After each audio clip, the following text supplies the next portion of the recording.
Coming to you live from Stuart, Florida, the greatest little town in the world. It's the award-winning, critically acclaimed Get Up and Go show on AM 1450 WSTU. You're invited to call the show anytime at 772-220-9788. And now, broadcasting live from their palatial studios, here are your hosts, Evan and Bonnie. And thank you very much, Mr. Announcer. It's Tuesday, November the 16th, 2021. I'm glad you feel that way. Glad you're excited. Well, yeehaw! That's right. We're off to a kicking start. Boy, does he have a lot of chutzpah. That's right. Always have a lot of chutzpah first thing in the morning. It's 6:07. Mr. Clock, would you certify? It's now 6:07 a.m. 6:07 a.m. on the Get Up and Go show. We're off to a running start on a frigid Tuesday morning. And Bonnie, I don't see how you are managing and your feet are not freezing. I'm sorry. Oh, because you saw me wear the winter attire. I do have my winter jacket on this morning from Burlington's. Right. And yeah, with my winter attire of the shoe wear, open toes. I thought about that stepping out. It was a little nippy. You know, but I couldn't find my tenor shoes this morning. I couldn't find my Nikes. Really. You know, they say your feet regulate your body temperature. And if you want to stay warm at night, you slip on a pair of socks. And your body will warm up also. You won't be as cold. And being in southern Florida, Evan, I'm usually shedding the socks at night. Mm-hmm. No matter how cold it seems to be in the house. Okay. I'm always, I get underneath the covers and then my feet start to sweat. Socks are being thrown off. Okay. So, but yeah, we have a kind of like a chilly one, a 56 this morning. Yeah, it's a little cold out. Really feel that chill in the air. And what I like to see is every morning now that I come, I look to see who has put up more Christmas lights and who has put up more pretty lights for us to enjoy. People are already putting their stuff up. We're probably going to do our inside. My wife is she's a little ticked off at me. I'm going to be very honest with you. As you know, I have an open book, so I discuss my life on the radio, and my wife is a little ticked off at me because I refused to decorate outside this year for Christmas. Not doing it. This will be the second year in a row. Well, maybe and the reason she can I'm not get out there and start putting up some lights on her own. Maybe no. That's like a death sentence. Oh. Putting her on a ladder is a death sentence. Yeah, I'm sorry. Suppose, I shouldn't put your wife on the spot like that because we are having Cameron, our nephew, come over to start painting our exterior of the house today. Mm-hmm. And I've been wanting to get outside and kind of like do it myself. Mm-hmm. But I know that he has the paint sprayer. I've never painted on stucco before. Mm-hmm. So therefore, I'm just like, I don't want to get started and not do it right. What color did you decide upon? I think it's like kind of like a medium darker gray. The gray is not as dark as I wanted. That's funny you said that because we just painted our home gray. And our house is a two-tone gray. Yes. We went with a medium gray and a darker gray for the trim because gray is the in color this year. It seems to be the color of choice. All the new houses are getting gray. And Evan, particularly, I like the ones that have that darker gray color going. Mm-hmm. The darker the gray, the better I'm liking it. There was a time where I would drive by the houses that I'd see that were painted kind of like a rust. Mm-hmm. The rust that's kind of between a red and an orange or that dark kind of rusty looking style. Mm-hmm, I like the look of those homes too. Now, what type of paint did you go with? Did you go with a flat? Did you go with a semi-gloss or did you go with a gloss, sheen? We bought it such a long time ago that I haven't even looked at the paint buckets lately. How long ago did you buy the paint? We bought it like eons ago. We did go to, I think we went to. Like 6 months ago? We go to Benjamin Moore or... It was a while ago. Word to the wise. The paint hasn't been opened. You might want to take it to a paint store and have them professionally shake it in the machines. Do some shaking with it? Yeah, because what happens is paint separates, and when you open it, it's going to be like water on the top, and you won't even recognize the color. You know what? I would get it I'll put my nephew to the test and see if he comes over and tells us that because he is in the spirit of painting houses lately. Is that what he does for a living? He's also a massage therapist we are. Okay. But he's a young buck and he painted his mother's house. Uh-huh. I think at his new job, he painted his boss's house even. Okay. And now we hired him to come on over. And usually takes about 20 gallons to paint a house. And the reason I know that is because that's what my painter told me. He says you're going to need 20 gallons of paint to paint, and your home is about the same size as my house. It's about that. Yeah, and he said to me, he goes, you're going to need about 20 gallons of paint. That's what you'll need, and that's what we'll buy. And you know what? Boy, he nailed that right on the head. Like 20 gallons, we have about a gallon left over. Nice. That's it. A gallon of paint left over for touching up and things like that. Now, with decorating the home for Christmas, do you have like a handyman that you could hire to come help you put up those decorations? Because I'm only saying, Evan, because I know what a big job it is. Yeah. I was looking at my shutters, my lack of shutters on the house last night, and thinking, oh my gosh, I'm so glad we haven't had to put up hurricane shutters this year. And what a job that is. I do have somebody I could hire to decorate the yard, but then it's going to cost me, I'm sounding cheap here, but it's going to cost me money to pay somebody. Then it's going to cost me money to take all this stuff down. And I feel bad when if I have to hire somebody, then I have to dictate and say, this goes here, this goes here, this goes here, because our yard looks like Disney World when we decorate. So because we're not having our annual gala that we normally have every year, where we have anywhere from 50 to 100 people over at holiday time, we made the conscious decision not to do it again this year, because especially my daughter-in-law is preggo. And I don't want her to be around all these people. I don't blame you. Yeah. And so I did it for that safety. She has a 4-year-old little boy too. Yeah, Ashton. Yeah. So, there's a lot of circumstances that went into the decision Rach and I made not to do our holiday party. And plus, we don't want to put anybody in any kind of uncomfortable situation, even though COVID it's died down a little bit. Well, I don't know if that's the right terminology. It's kind of, I can't think of the word I'm looking for. Well, it's fizzling because we're not having we're not it hearing in as the much news every single day. Yeah. We are having the, of course, the big vaccine debate in the news, and that's always Biden be administration making companies make their employees get vaccinated. The debate. Yeah. But I haven't heard of a lot of new cases or a lot of people being in the hospital from it. No, lately. all that stuff is kind of that's the word I'm looking for. Subside. COVID has subsided. It's receded a little bit, which is good.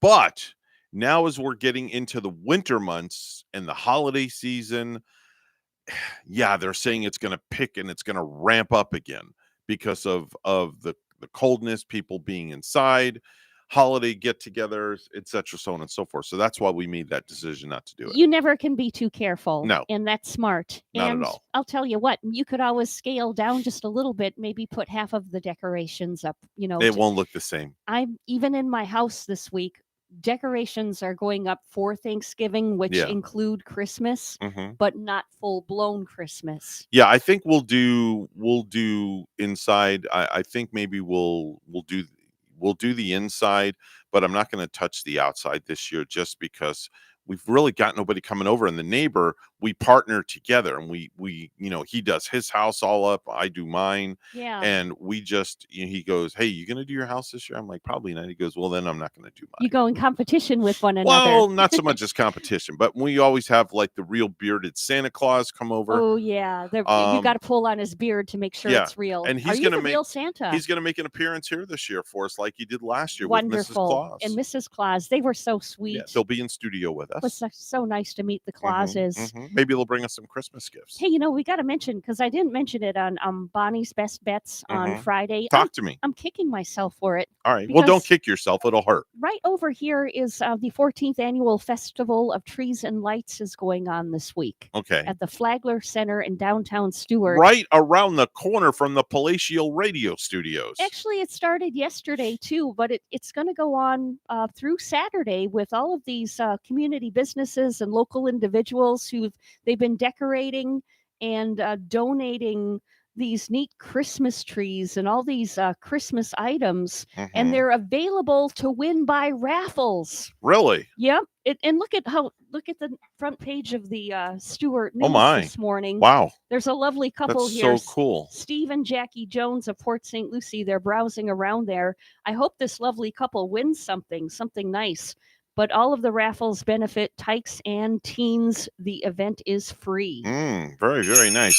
Oh, look, there's the sleigh bells. Wow. The show would be complete. Wouldn't be complete unless we had our sleigh bells in there to kick us off in the holiday season. And Bonnie's getting in the Santa Claus mode there. There you go. Excuse me. Boy, between your between your sinuses and my cough this morning, oh my gosh, it's just crazy. It must be that change of barometric pressure that's going on. Folks, on. we're not sick. Don't get us wrong. We're not sick. Bonnie and I both have allergies. So I'm allergic to her and she's allergic to me. So that's our allergies. No, but seriously. Oh, the last couple of days. I mean, yesterday I was afraid. I had 20 minutes before I had to go into massage. Yeah. And I was sneezing and sniffling. You were sneezing and honking away and everything, I took that 12-hour allergy pill and it did kick in. Okay. Do you do Claritin? I really change it up. Do you? I don't. I think I'm doing Benadryl, Claritin, Wallatin. Wallatin is the Bobo brand for Claritin. That's $1 or so cheaper. Yeah, that's the Walgreens brand. It's the same ingredients. It's the same stuff. It does the same thing. Read the darn package. I know, right? It's got all the same stuff except you're just paying for a name. That's all it is. I don't know what it is though, but sometime I'll admit. Sometimes I do feel better when I buy Benadryl for some odd reason because of the name Benadryl. Like it's going to drill it right into my sinuses and get rid of that itch. Right. You know what the Bobo brand for that is, right? It is Walladrill. Walladrill. It is. It's called Walladrill from Walgreens. They call it Walladrill. You're right. I've seen that kind. In fact, I buy that kind. Yeah. I buy the 48 in a pack or some sort of thing for $3.49. Does that stuff make you sleepy or tired when you take it? Because they say it does. Yeah. Does it make you sleepy? I don't know. I don't really take it. That's the whole thing. I'm real stubborn about taking drugs. It makes me sleepy. And now with Gary, my better half, it has the opposite effect on him where it gets him wiry. It wires him? It's weird. That's strange. Isn't it? Wow. He has reverse polarity. Yeah, I guess so. I don't understand it. Wow. But no, if I take 2 of those allergy pills, it'll put me right to sleep. You're toast. You're done. Yesterday's kitty litter. You're out to breakfast. My head used to fall asleep on the board when I used to do a midday show in Wausau, Wisconsin. Oh, Lord have mercy. My sinuses would get so messed up, and right about 2:00 in the afternoon, I'd be on the show, and after taking 2 Benadryl. Program director walks in, and there's Bonnie. It was me falling asleep. Right on the soundboard. Then I wake up to something playing by Michael Jackson or something. Don't stop till you get enough. I'm like, or what's that song called? Bang Your Head. Yeah, now that was a song, huh? Oh my gosh, that was way back. Who did that? Quiet Riot. I think there was Come On Feel the Noise, and there was a whole bunch of them. Oh yeah, headbanger music is what they called it. Yeah, I liked some of it. Definitely Metallica. Oh, I love Enter Sandman. Favorite song by Metallica. I could turn that bad boy up to 10 in my vehicle, get on 95, start cruising at about 90 miles an hour. Doom, doom, doom, doom, doom, doom, doom, doom, doom, doom, doom, bum, bum, bum, bum, bum. Man, that's such a great tune. That was good stuff. Definitely some good stuff. One of my all-time favorite metal songs is Enter Sandman. Definitely. Oh, you know what? Speaking of music, did I hear right? Did I hear a advertisement for America playing at the Sunrise Theater in Stewart? Sister Golden Sunrise Hair. Theater in Fort Pierce. I'm going to look that up today, and I want to go to it. My favorite song, Sister Golden Hair. Mine too. I really like that. And Daisy Jane. They have that beginning Sister Golden Hair. It's the acoustic guitar that's playing. It's nice, isn't it? Oh, doesn't man, that just make you feel light on your feet? It does. It's such a great tune. 6:21 on the Get Up and Go show on a Tuesday morning. It's Evan and Bonnie with you all the way till 9 a.m. this morning. Let's go to the news desk where Bonnie has the morning headlines. Good morning, Bonnie. Good morning, Evan. The special session of the Florida legislature is underway, centering on Republicans' opposition to COVID mask and vaccine mandates. House Speaker Chris Sproul says the session is a way to push back against what he calls a one-size-fits-all Biden administration strategy of dealing with the pandemic. People should have options. And I believe that this is what businesses and employees would have done absent the federal government's unlawful, in my opinion, involvement. Proposals include exemptions from employer-required vaccinations, preventing government employers from requiring vaccines, and reinforcing the state's Parents' Bill of Rights law to shield school children from mandates.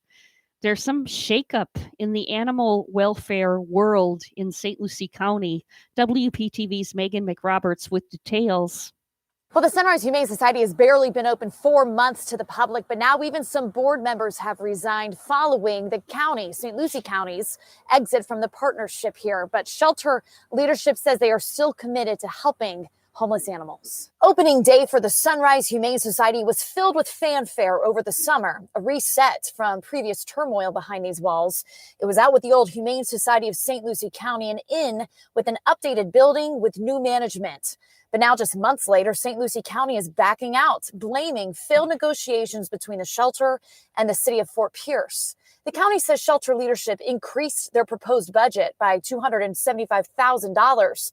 The county was willing to spend more if Fort Pierce would pay the same amount. Fort Pierce was willing to pay more, but not enough to meet the county's contribution, even though they have similar animal intake numbers. Around that same time, a local veterinarian who has worked with St. Lucie County through 4-H and a number of other projects, the temporary shelter we had up at the airport, said he was looking to scale back his business. So the county decided instead to go out on its own and buy the Midway Veterinary Hospital property and convert it to a county-run shelter.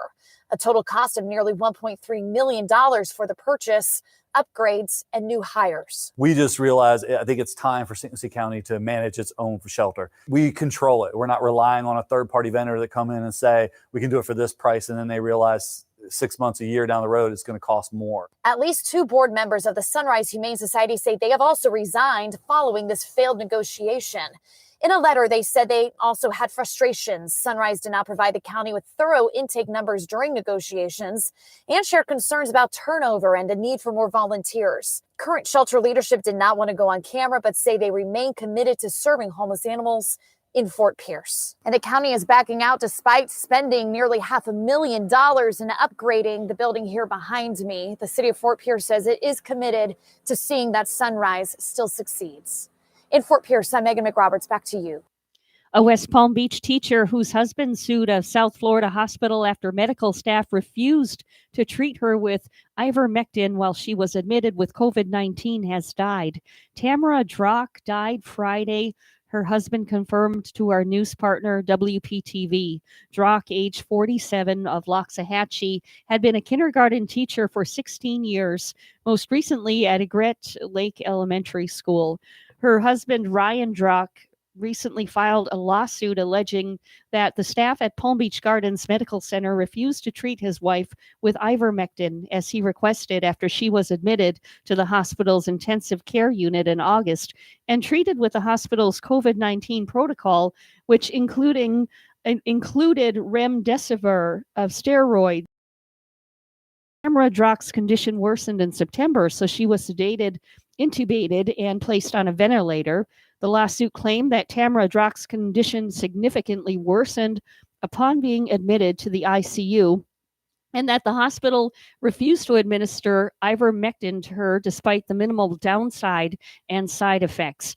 Ryan Drock filed the lawsuit in the hopes of forcing the hospital to treat her with the antiparasitic drug.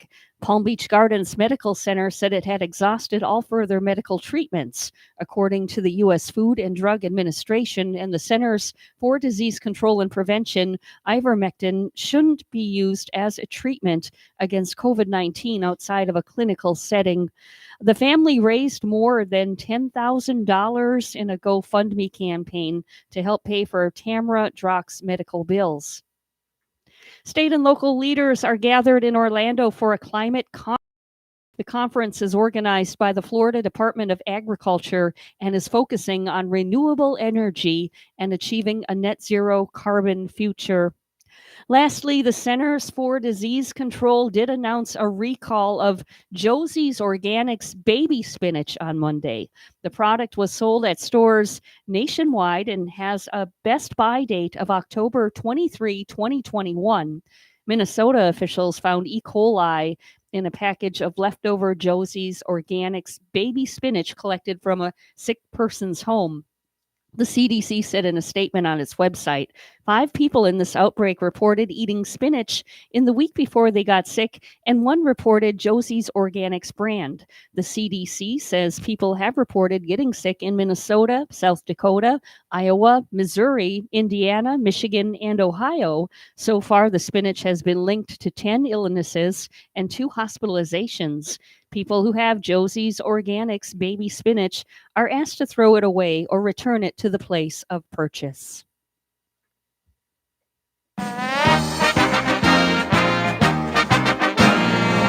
Coach Sean McVay last night stood at a podium in the bowels of Levi Stadium, clearly frustrated after the Los Angeles Rams fell for a 5th consecutive time to the San Francisco 49ers, plunging themselves into a 2-game losing streak now. For a 2nd consecutive game, Matthew Stafford threw back-to-back interceptions in the first quarter. So the Rams take a 31-10 loss to the 49ers on Monday Night Football. Our news time is 6:28. We'll have weather and traffic together next.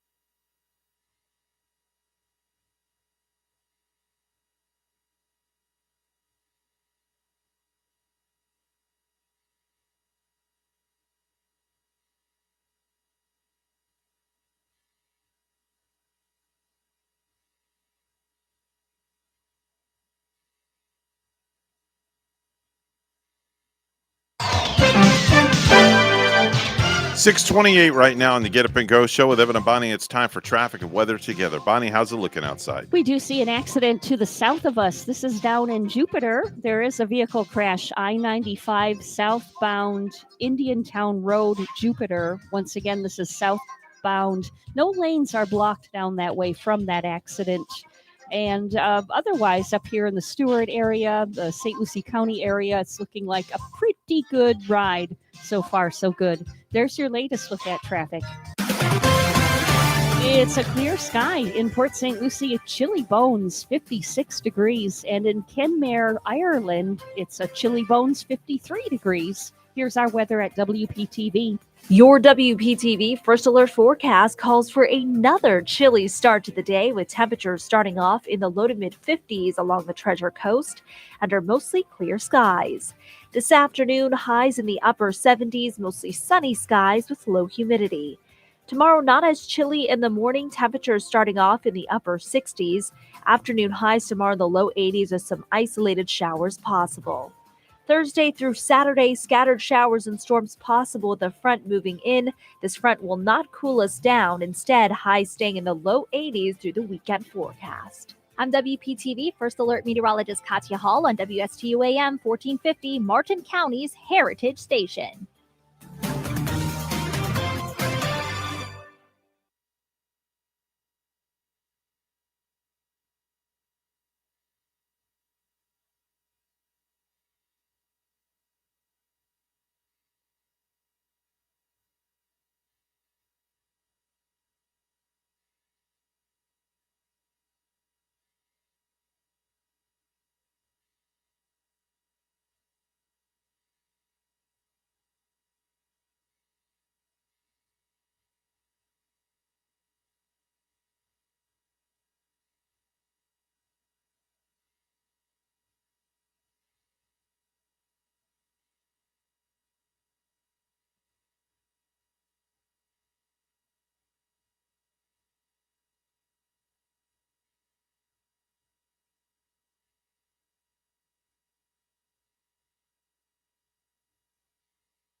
If you have a suggestion for the show, we would love to hear from you. Send us an email to WSTUmorningshow@gmail.com. Now let's get back to the Get Up and Go show. Here's Evan and Bonnie.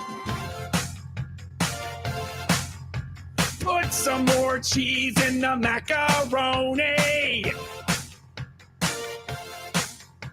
You could add breading and some bologna. Wow. It's the only thing our kids will eat. Yeah, our kids will eat nothing else.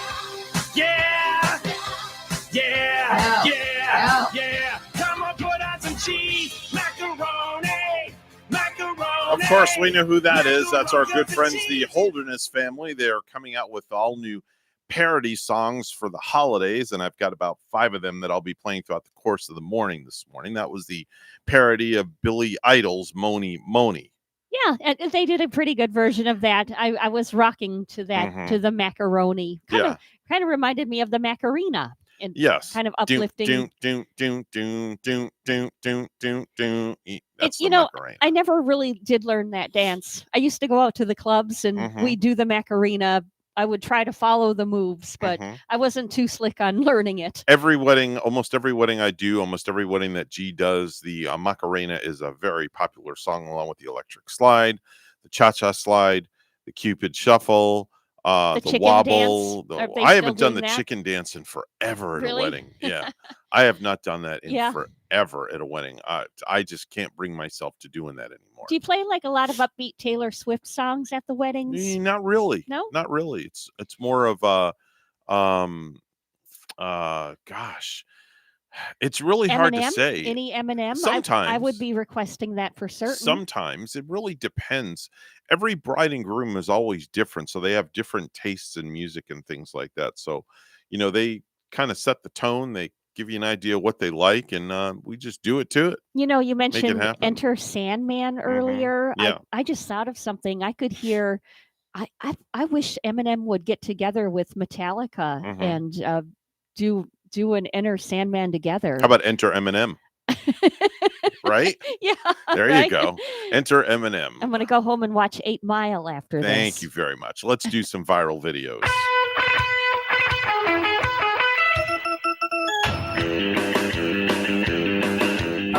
All right, so here's a pretty cool one. It's somebody was filming a 65-year-old mom who's hilariously attempting to do her first ever shot of tequila. Oh my! At 65? Yeah, was it an outdoor? Never had tequila. Was it an outdoor wedding in North Carolina back in September?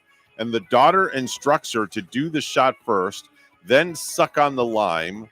And well, the mom gave it a go, and she just immediately wanted to pee. Did they forget the salt? Did she forget the salt for mom? You need that too, don't you? Don't know. Lick that salt right off to get that limey taste out and wash it down. I think that's the way it goes. It's been a long time since I've had it. Here we go. Oh, I got to take the...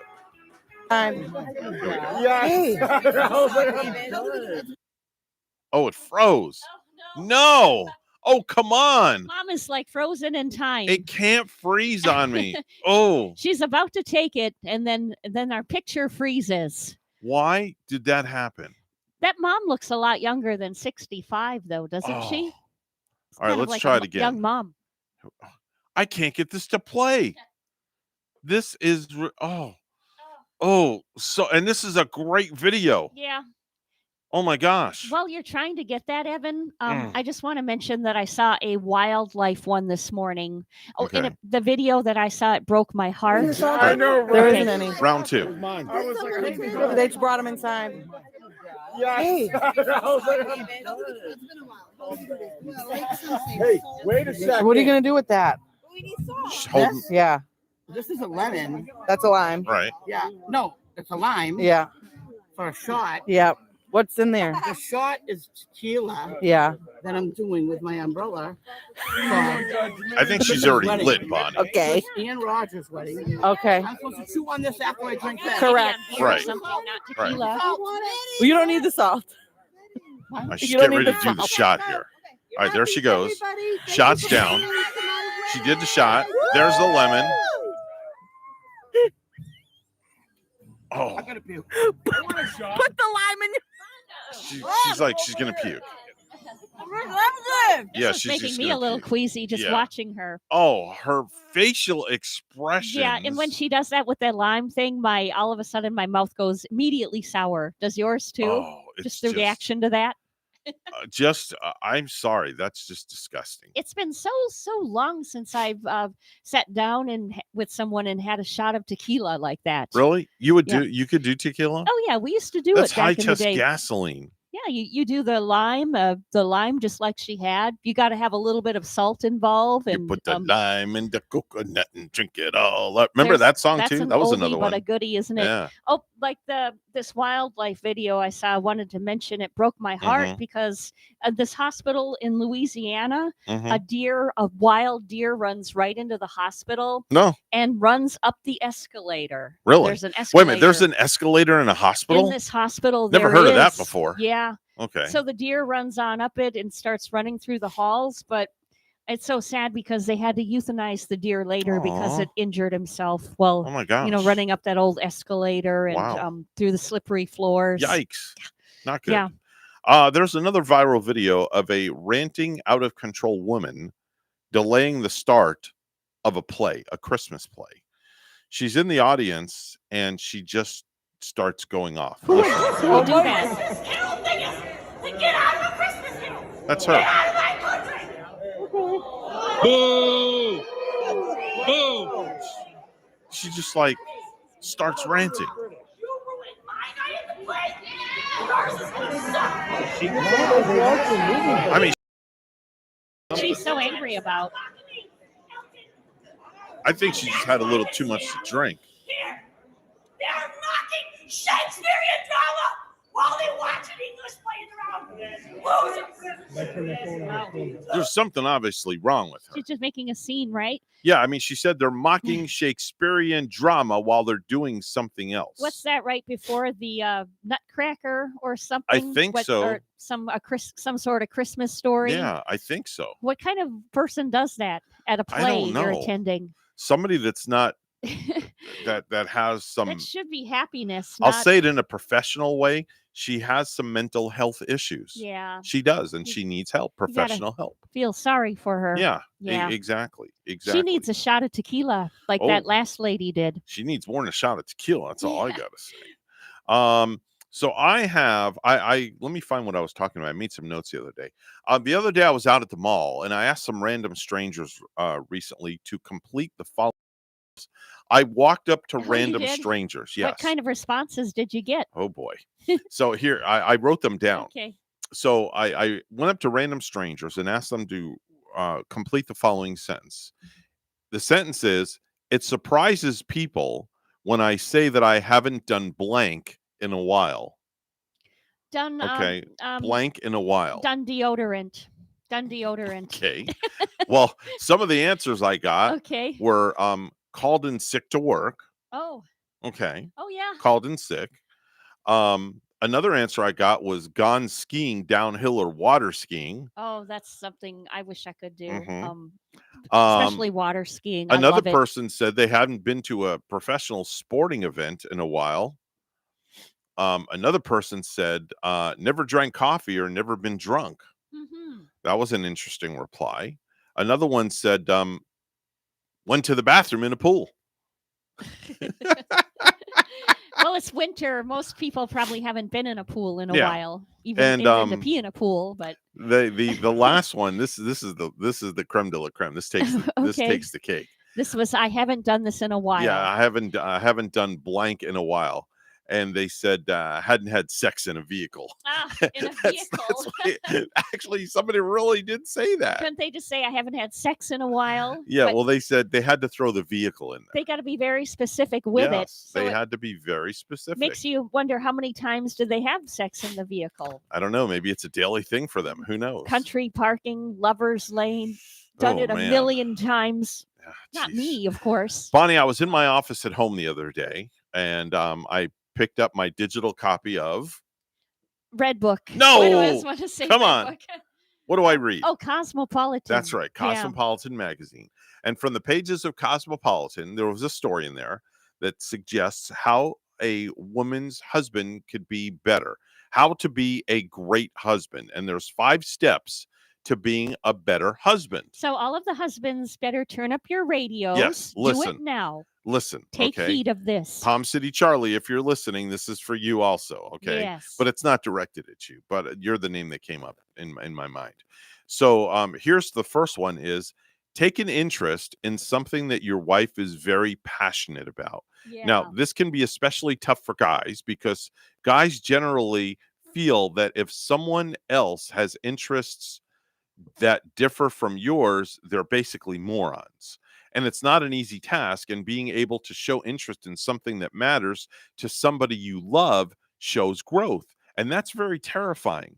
So it's good, but terrifying, and accomplish this, and you'll make her feel better about herself, and you get better insight into what really makes her tick. And I think it's vice versa for the Mhm. ladies. Like if the guys, they get a new thing that they're involved with and they're Mhm. really into it, Mhm. give them all of the help and support in the world Yeah. to Take an interest in it. Yeah. Definitely. Here's another one. Give the night the white off. Give the night the the white night the off. white off. Okay, wait a minute. Let me try this again. Give You the got any white wife out? give the wife the night off. Yeah. Put the kids to bed once a week. Give her the night off and put the kids to bed yourself. Let her take a hot bath, read a book, check gossip on the web, or forget about the kids. It's amazing how people can do this, and it makes their wife really super, super happy. Yeah, maybe do a chore that she usually does. Yeah, like clean the house or Yeah. do something, or whatever. Here's another good one. How to be a great husband is very simply learn to apologize. It's the easiest one, but yet the hardest one for guys to do. A marriage is a marathon, and we will fly off the handle so quickly and let our tempers get the best of us sometimes. When you're wrong, and it's best to just step up, eat your pride, swallow your pride, and just say those 2 simple words, I'm sorry. Do you have a problem doing that? No. Are you you No. can handle that one? I have no problem apologizing. Admitting when you're wrong. But to I do her have a and- high pride level, and I will not admit when I'm wrong sometimes. Oh, really? But when Well, at least you're honest about that. That's a good thing. no, but when I do, I will apologize. Yeah. When I'm wrong, I will apologize, and I feel really bad.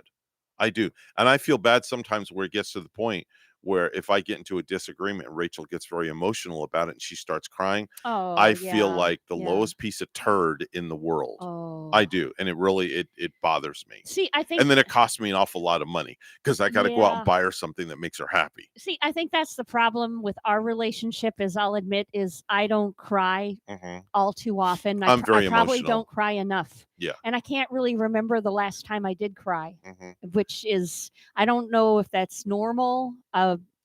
But I definitely think if I would shed tears more, Mhm. he would be more concerned. Not that he isn't concerned already, but maybe more apologetic too. Here's another one. Thank the wife for putting up with you. And that's true because, women they put up with a lot of guys' crap. They really do. And every once in a while, just thank her for putting up with all your crap. That's all you have to say. Don't launch, don't go into this whole list of faults or anything like that. Just say, hey, you know what? Thanks for putting up with all my garbage. Thank her for putting your shoes away again. Yeah, the dirty socks, or picking up your dirty underwear. Or taking out Or- the garbage Yeah, exactly. that you forgot the night before. And lastly, clean up after yourself. Ah, Take care of yeah. the late night snack or the morning cereal bowl. Setting them in the sink is one thing, but go the extra mile and just wash them out. Wash it out and Put it in away. the dishwasher. I'm guilty of that. Rachel's guilty of that. Yeah. Gavin is guilty You of get that. so tired at that late night hour when you're eating and you finish that bowl of cereal or whatever you're snacking on. Mhm. You get I do it too. I get so lazy about it. It's like, okay, so you put it in the sink. Now it's made it to the sink. Now, the next thing is, how do you get it from the sink to the dish strainer. You got to have It's simple. Don to the rescue. You call your And good Don side friend. Don not being the mistress either. That's right. Good old Dawn dish soap. That's right. Good old Dawn. And like you said, Bonnie, she's not the mistress. She's not your squeeze, not your little side piece.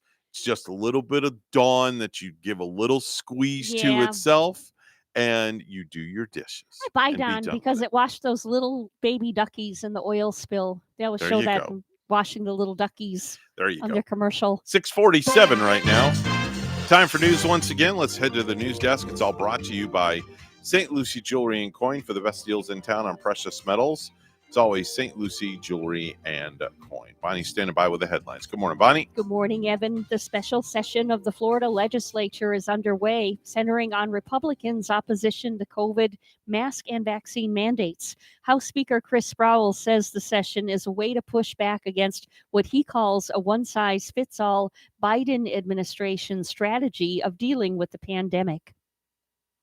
People should have options. And I believe that this is what businesses and employees would have done absent the federal government's unlawful, in my opinion, involvement. Proposals include exemptions from employer-required vaccinations, preventing government employers from requiring vaccines, and reinforcing the state's Parents' Bill of Rights law to shield school children from mandates. Testimony is underway in the Andrew Coffey 4 trial in Indian River County. WPTV's John Shaman with the story. We're here today because this defendant tried to kill each of those men. During opening statements Monday, there was no argument over whether Andrew Coffey IV, known as AJ, fired at a SWAT team conducting a search warrant at a home in Gifford. Defense attorneys counter there was justification for Coffey to defend himself. He was besieged with loud noises, gunfire, the sheriff's department coming, and losing the love of his life that night. That would be 21-year-old Alteria Woods. It was back in March of 2017 when a raid was executed at this home off 35th Avenue. The sheriff's office maintains after announcing its presence, 2 SWAT team members began to break a window where Coffey and Woods were sleeping. Basically, I punched up through that glass on the top pane, cleared that out. One of those SWAT team members involved in the raid showed the jury the rake and brake tool he used on the back window of the home. A flash bang device was then extended into that bedroom. As soon as I went to look in the window, immediately there was a muzzle flash right in front of my face. She died because this defendant chose to open fire on law enforcement. What you're going to hear is that his concern for his girlfriend and himself caused him to shoot a weapon. The defense did get a win before court began, as Judge Dan Vaughn ruled that a Facebook video Coffey made a month before the SWAT raid could not be shown to the jury right now.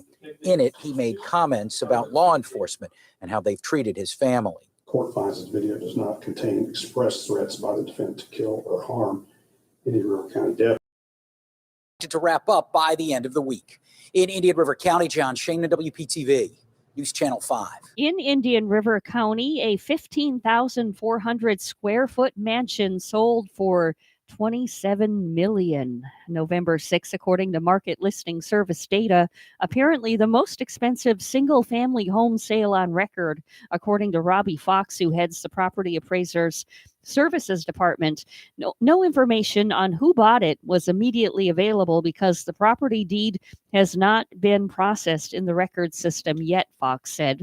The home was built in 2008 at 1920 South Highway A1A, is on 2.6 acres in the Kansas City colony north of the Round Island Beach and Indian River Lagoon Parks, and features 7 bedrooms, 12.5 bathrooms, a guest house, a pavilion, motor court complex, 2 swimming pools. House includes tennis court, backyard helipad, and 155 feet of private beach access. Former owners William and Janice Sanger bought the property in 2015 for $17 million, according to Indian River County property appraiser records. The assessed value was about $10.5 million this year, the records show. Those who want freedom in Cuba are making their voices heard in Miami. A rally was held last night in Little Havana to call for an end to Cuba's dictatorship. Similar protests were planned for yesterday in Cuba, but they never materialized due to a heavy police presence on the streets. And lastly, Jacksonville-based Firehouse Subs is announcing that it has sold the franchise. Reports say the chain was sold for $1 billion cash to Restaurant Brands International. The company also owns Tim Hortons, Burger King, and Popeyes.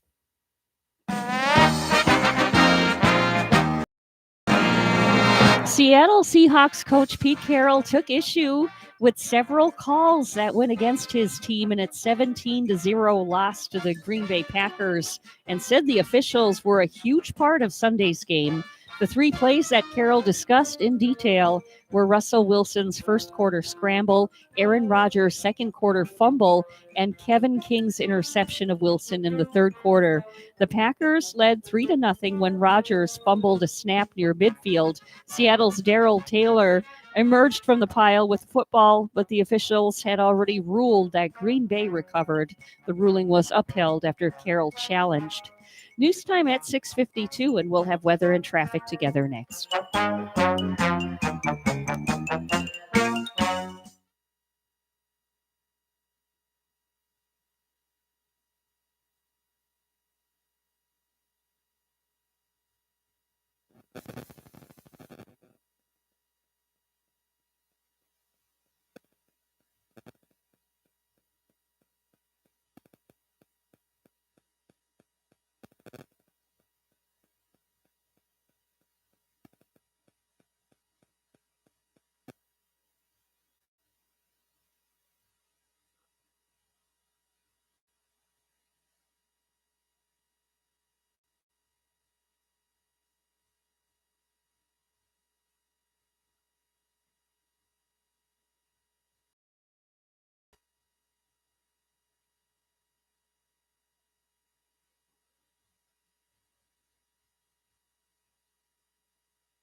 6:54 right now on the Get Up and Go show with Evan and Bonnie. It's time for traffic and weather together. Bonnie, what's going on outside? Well, Evan, we are seeing that one accident. It's to the south of us. It's on I-95 southbound at Indiantown Road in Jupiter. Down that way, there's no roadblock from the accident, so at least traffic is getting through. You're just going to see the activity down there. If you see something, say something, let us know. 220-9788, 220-WSTU. And Stuart, we have 59 this morning in Fredrika, Denmark. It's cloudy and 44. Here's our weather update, WPTV. Your WPTV First Alert forecast calls for another chilly start to the day, with temperatures starting off in the low to mid 50s along the Treasure Coast under mostly clear skies. This afternoon, highs in the upper 70s, mostly sunny skies with low humidity. Tomorrow, not as chilly in the morning, temperatures starting off in the upper 60s. Afternoon highs tomorrow in the low 80s with some isolated showers possible. Thursday through Saturday, scattered showers and storms possible with a front moving in. This front will not cool us down. Instead, highs staying in the low 80s through the weekend forecast. I'm WPTV First Alert Meteorologist Katya Hall on WSTU AM 1450, Martin County's Heritage Station.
You're listening to the Get Up and Go Show with Evan and Bonnie on Martin County's Heritage Station, AM 1450 WSTU. Now let's get back to the program with Evan and Bonnie.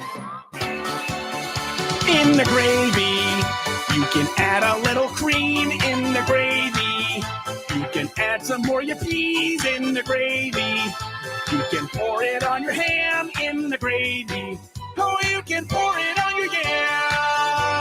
In the Gravy by the Holderness family. Yes, get in the gravy, as they say, Bonnie. Toward the end there, did they say you can pour it on your jam? Yes, pour it on your jam. Pour the gravy on your jam? Yes. Well, that doesn't make any darn sense, now does it? What can I say? Anyway, all the controversy going on with Aaron Rodgers and the Green Bay Packers. Listen to this. Hi, good neighbor. Welcome to Mr. Aaron Rodgers' neighborhood. It's a beautiful day for a football game. I'm clear of the virus and ready to play, though I falsely stated I'd been vaccinated. I thought that I might get an allergy or damage my manly fertility. That's why I falsely stated I'd been vaccinated. I have never trusted a politician, left or right, but I have no problem if I infect everybody in sight. But I'll make a promise and swear that it's true. If I play this Sunday, we'll be 8-2. Everything's fine, 'cause I paid a fine. So won't you please quit bothering me? Won't you please quit bothering me? Asking if I've been vaccinated. Thanks, good neighbor. I thought you of all people would like that. I'm kind of for Aaron in this. I'm like, everybody please leave poor Aaron alone. I thought you would like that parody. He's concerned about his fertility, for goodness sakes. Yes. Leave him alone, let him play and win some more football games. Poor guy. Hey, listen, we're going to take a short pause for the cause. We'll be back right after the news. We're WSTU Stewart, Martin County's Heritage Station. The news is coming up next. Don't you dare go anywhere.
Coming to you live from Stuart, Florida, the greatest little town in the world, it's the award-winning, critically acclaimed Get Up and Go show on AM 1450 WSTU 220-9788.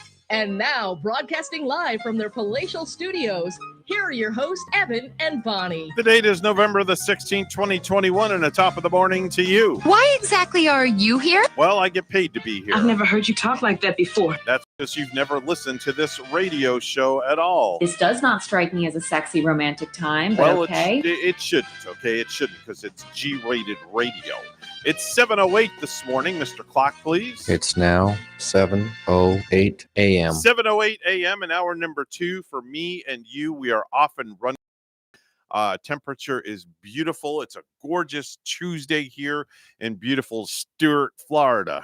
It's time to break out the winter attire if you're just heading out. Mhm. And I thought about it earlier, Evan, as I picked out 2 winter coats from Burlington's. I Mhm. wondered, I bet it won't be till January till I get to wear these things. But Mhm. here we are in early November, Mhm. and I'm sporting the new winter attire. Very good. I've got my long underwear on as we speak. Do you? I'm wearing it right here on the outside. I wore it to work. Should we call you Evan Long Johns? Call me Evan Long Johns. That's right. Call me Evan Long Johns 9. That's There was a guy that used to come over to my mom and dad's up in northern Wisconsin. He was like Mhm. a good friend of the family, Mhm. and he would call me Bonnie Long Johns Mm. because like every time he'd come over, I would be like lounging around in my long johns. I remember when I was a child, I had to walk to school in New York, in Queens. In boots To that PS had holes 14 in them in the snow. Yes, in boots. It's funny you say that. Yes, boots that had holes, and you wore galoshes. It is no laughing matter. It's then. no, it's not. And long johns, and then like 3 layers of clothes and 5 jackets and Yeah. 7 different ski masks and scarves. And You know what I used to how hate? the heck did I make it up the hill to school? I used to hate getting inside school then, and they would have those heaters, Mhm. those hot silver heaters Mhm. that would be like up Yep, against the walls. yep. And they'd make the little sounds. Yep. And then you put your cold, wet winter mitts on them. Mhm. Ooh, and that nasty smell that Yep. would permeate throughout the room. A couple of years ago, I went back to my old elementary school, PS 14, when I was in New York with the kids to go up for Mets business. And I took the kids to my stomping grounds where I grew up as a child. Oh, nice. Yeah, and Yeah. I stood on the steps of my elementary school, took a picture, and then we walked the same road to where I used to live. Oh my gosh. My yeah. kids could not get over how far I had to walk to school every single morning. Did you make them walk it once to see what you had to go through? Yeah, we all walked together. We Wow. walked together from the school to 9905 59th Avenue. That was the address I lived at in Yeah. Sherwood Village. And they were just astounded, could not believe that I had to walk that distance. And it's a hill. Was It's it a downhill mile or two? home. Was it a couple of miles? It was about a mile or so. It's downhill home, and it's uphill going to school.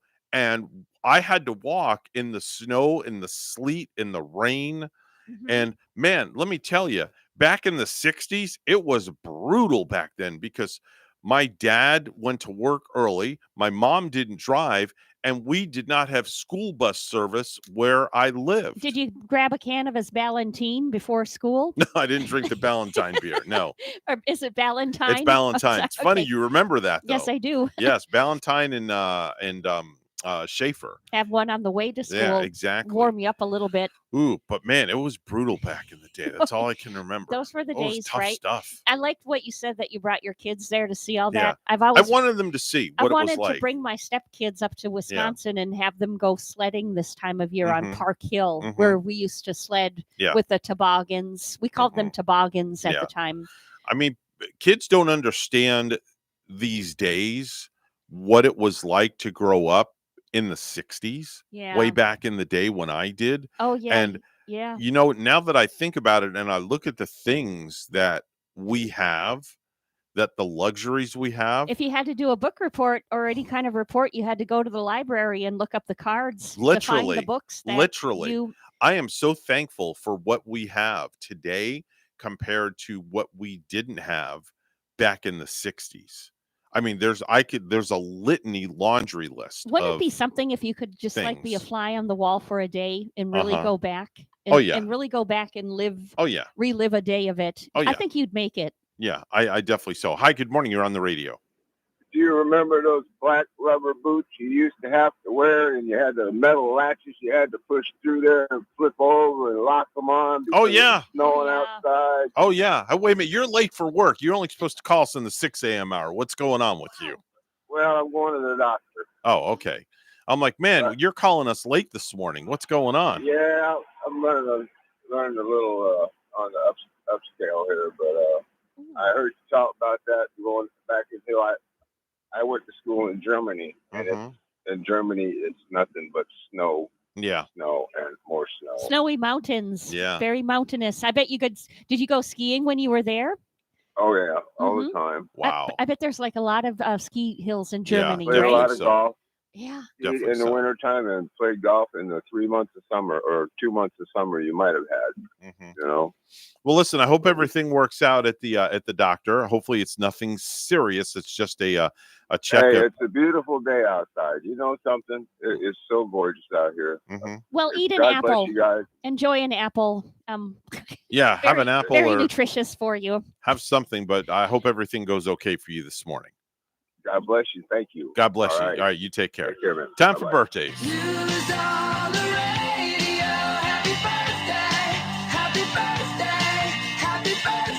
Today's date, November the 16th, 2021. If you're celebrating a birthday today, we say happy birthday. Bonnie, what do you got for me? I guess happy birthday to Tyler. Would be my girl Topanga's friend. Okay. Up in the DeLand and Umatilla area. You know, you cease to amaze me. Have you ever heard of Umatilla? That's no, the town but that I've he heard lives of in. Umatilla. Umatilla? Umatilla. Yep, that's like a town up that way. Okay.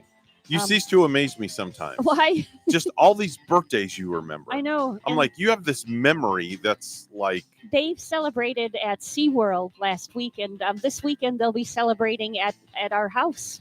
So the kids, so the kids are coming in town. the teenage Oh invasion. boy, here we go. And you know what? I'm really excited. Oh boy. I love it when the teenagers come. All right, put your pets away, ladies and gentlemen. The kids are coming to town. I'm going to make them some s'mores and make sure I fire up the grill on Saturday you know what you night. need to make them? Peanut butter and jelly sandwiches. Yes. No, I'll make it wrong.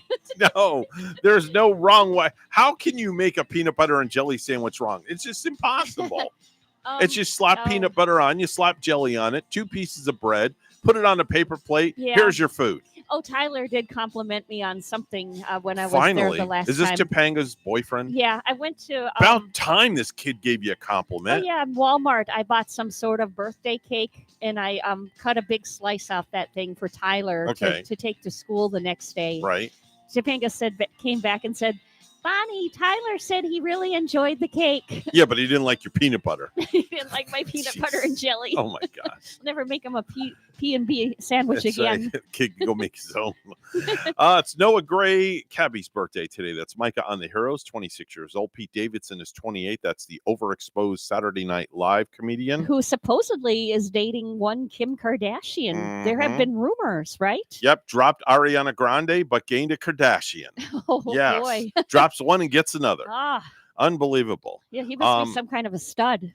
Man. He gets the ladies, right? Amari Stoudemire is 39. That's the retired NBA star. Maggie Gyllenhaal is 44. That's Canada on HBO's porno drama, And The Deuce. Jake's sister. Yes. Jake Gyllenhaal's sister, yeah. Oksana Bayul. is Yeah. 40. Thank you for helping me with that. You know, I love that little gal, and I just used to love to watch her ice skate. And I believe, was she the Russian or the Yugoslavian? I think she who was Russian. You just were rooting for because you knew she came from poor. Yep. She's 44 And years old today. when she won the gold that year, and the emotion that came out of that girl, that always takes me back. And she's 44 today, Yep. huh? Brian Abrams from Color Me Bad, 52. Lisa Bonet is 54. Wow. This next guy, I'm going to actually text him right now and wish him a happy birthday because I have his phone number. We're actually friends. Is it a wrestler? Somebody in the No. wrestling world, maybe? No. Is it? No, I was going to say Lou Ferrigno, but he already celebrated. No. Former New York Met Doc Gooden, otherwise known as Dwight Gooden. Oh. 57 years old today. Did he play? He's a basketball player? No, he used to play for the Mets. Oh, play for the Mets. Yes. Doc Gooden. Yes, Doc Gooden. Oh, didn't he we was have just him- here for fantasy camp. Didn't we have him on the show once before, too? I just want to show you. I see that. I just texted him. Very nice, Evan. I texted him a happy birthday. How old does he turn today? 57. Oh, retired baseball pitcher. Unbelievable. Is he up in New York City? He's somewhere up there. I'm not sure in that exactly. area? Not sure where he is. Because he travels sometimes. Sometimes he's down here, but he probably wouldn't be down here now. Celebrating a birthday in the heavens, the Penguin from Batman. Oh, that would be. And from the Rocky movie too. Mickey. Burgess Meredith. That's right. Burgess Meredith Oh. passed away in 97. He was phenomenal. Celebrating a birthday in the heavens. I don't think nobody could have played him better in the Rocky movies. Oh, he was great. He was phenomenal. Yeah. Let me answer this call real quick here. Good morning. You're on the air. Oh, wow. Got a dial tone. Oh, Burgess Meredith. He was the voice too behind the Exorcist. Yeah. Oh, yeah. Scary. That's the show that the girl flipped her head around, So right? when the voice would come out of Reagan's mouth, Yeah. that would be the voice of Burgess Meredith. Yes. That would, they Creepy, made that huh? so, yeah. Yeah. It's an International Day for Tolerance. Think back when the last time you had a different perspective that one of your friends had. So it's a day that you just tolerate and you just agree. Yeah, you got to tell them to take a tolerance pill. Seems like there's a pill out for everything nowadays. is. Take your tolerance Yeah, pill. there's a chill pill, a tolerance pill, temper pill, a happy pill, a sad pill, Even a pill that can make you tan, I heard. a pill that make you chill. Yeah. Isn't there A tan a pill. pill that darkens your face too, or Yes, something? I don't know. They make pills for everything. Everything under the sun. It's National Entrepreneurs Day. Radical inventions by brilliant minds have shaped our lives today, not to mention our future. It's also National Button Day. That's interesting. National Button Day. So if you find a button laying around on the floor, just pick it up and keep it. Bonnie, you got plenty of buttons on your shirt. It's funny. I wear a shirt that has buttons today. I never sport buttons, but now today I do. You're usually a t-shirt kind of girl when you come to work, I am. right? But you're a button-down kind of girl I've today. got buttons today. You're buttoning things up. Can't Let's believe button it. things up. It's also National Fast Food Day. It's a day that you should go to your fast food restaurant and enjoy some fast food and celebrate National Fast Food Day. I might have to get Gary one of those spicy chicken sandwiches today from KFC. Ooh. He loved that sandwich. You know, you had to go and mention food this morning, didn't you? No, I think you mentioned some food because I'm hungry, or should I say hangry. If I could, I'd get Rachel to bring me breakfast, but we just live too darn far away, so that's not going to happen. is she off this morning? No, she's going to work. And it's not even on her way to work, so I couldn't even get her to drop something off. Oh on her yeah, way. that would be tight, Yeah. wouldn't it? Yeah, she'd have to leave extra early. Driving in right on time. One of these mornings, I'm going to see if she's off from work. Maybe I can get her to whip up something and bring us some breakfast. I got to go buy a turkey today. Are you? Yeah, I think I'm going to go buy a turkey. I'm going to buy a small bird. I think you should. If A you're very gonna get small one. bird, like a 10-pound and under bird. There you go. That enough for you and Rachel, and Mhm. maybe perhaps if Gavin wants. Yeah. Gavin's not a turkey lover though. No, he likes ham. Likes the ham. So I'll buy Yeah. him a couple of slices of ham, heat him up, and he'll be good to go there. They're very good. Yeah, that turkey will just be the right amount. For Where the can two I of go you. and find a small bird, though? See, most places have the big birds. You know what? There were young turkeys. There were like I think between 10 and 12 a pound turkeys at Publix. The Were there? last time I looked. All right, I'm gonna take a ride over to my local Publix later today, and I'm going to find a small bird. Now, if Yeah. I can't find a small bird, I'll just get a Cornish hen. That's very Now the Cornish small. hens are small. It's like They're like 2 miniature. pounds. That's like a Yeah. bird that never had full growth. I've cooked them before for They're Christmas. really good. They made a good at the Christmas table. My parents they used to made- cook those. They're really, Yeah. really very good. 7:22 on the Get Up and Go show with Evan and Bonnie. It's the Tuesday morning edition. Let's go to the news desk. Bonnie's standing by with the morning headlines. Good morning, Miss Bonnie. Good morning, Evan. A special legislative session dealing with COVID mandates is underway in Tallahassee, but at least one lawmaker says there are other serious issues that should be dealt with. We could be working together to solve these problems, but instead, here we are in Tallahassee to basically play a political game because our governor wants to run for president one day. That ain't right. The people of Florida deserve so much better. Orlando Democratic State Representative Anna Escamani says those issues include affordable housing, unemployment, and expanding Medicaid. There's some shakeup in the animal welfare world in St. Lucie County. WPTV's Megan McRoberts has details. Well, the Sunrise Humane Society has barely been open 4 months to the public, but now even some board members have resigned following the county, St. Lucie County's exit from the partnership here. But shelter leadership says they are still committed to helping homeless animals. Opening day for the Sunrise Humane Society was filled with fanfare over the summer, a reset from previous turmoil behind these walls. It was out with the old Humane Society of St. Lucie County and in with an updated building with new management. But now, just months later, St. Lucie County is backing out, blaming failed negotiations between the shelter and the city of Fort Pierce. The county says shelter leadership increased their proposed budget by $275,000. The county was willing to spend more if Fort Pierce would pay the same amount. Fort Pierce was willing to pay more, but not enough to meet the county's contribution, even though they have similar animal intake numbers. Around that same time, a local veterinarian who has worked with St. Lucie County through 4-H and a number of other projects, the temporary shelter we had up at the airport, said he was looking to scale back his business. So the county decided instead to go out on its own and buy the Midway Veterinary Hospital property and convert it to a county-run shelter. A total cost of nearly $1.3 million for the purchase, upgrades, and new hires. We just realized, I think it's time for St. Lucie County to manage its own shelter. We control it. We're not relying on a third-party vendor that come in and say, we can do it for this price, and then they realize 6 months, a year down the road, it's going to cost more. At least 2 board members of the Sunrise Humane Society say they have also resigned following this failed negotiation. In a letter, they said they also had frustrations. Sunrise did not provide the county with thorough intake numbers during negotiations and shared concerns about turnover and the need for more volunteers. Current shelter leadership did not want to go on camera, but say they remain committed to serving homeless animals in Fort Pierce. And the county is backing out despite spending nearly $500,000 in upgrading the building here behind me. The city of Fort Pierce says it is committed to seeing that Sunrise still succeeds. In Fort Pierce, I'm Megan McRoberts. Back to you. Those who want freedom in Cuba are making their voices heard in Miami. A rally was held last night in Little Havana to call for an end to Cuba's dictatorship. Similar protests were planned for yesterday in Cuba, but they never materialized due to a heavy police presence on the streets. Florida's Agriculture Commissioner is updating the phase-out of polystyrene food packaging linked to human health issues like cancer and liver and kidney damage. Nikki Fried says alternative packaging will need to be developed quickly.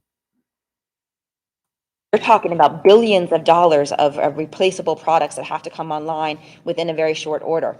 So hopefully there's enough entrepreneurs that are listening. It's time to make Florida the capital of entrepreneurship, of startups, and this is a great place to start. Fried spoke on the first day of her agency's Florida Energy and Climate Summit in Orlando. Jacksonville-based Firehouse Subs is announcing that it has sold the franchise. Reports say the chain was sold for $1 billion cash to Restaurant Brands International. The company also owns Tim Hortons, Burger King, and Popeyes. Lastly, something to do. Make sure to attend the 14th Annual Festival of Trees and Lights. It's at the Flagler Center in downtown Stuart, and the festival features 75 different trees, wreaths, and centerpieces that have been decorated and donated by community businesses and local individuals on display through Saturday. They're available to win by raffles to benefit Tykes and Teens. This event is free to attend. It's open daily from 11 a.m. to 5 p.m. with special events in the evening on Wednesday and Friday.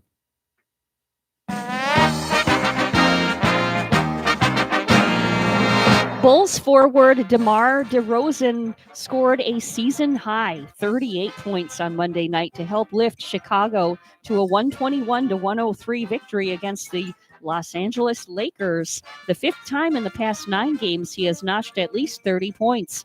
In other scores from the NBA last night, Boston Celtics win over Cleveland. Dallas Mavericks take a win, and so do the Trailblazers. News time is 7:27. We'll have weather and traffic together next.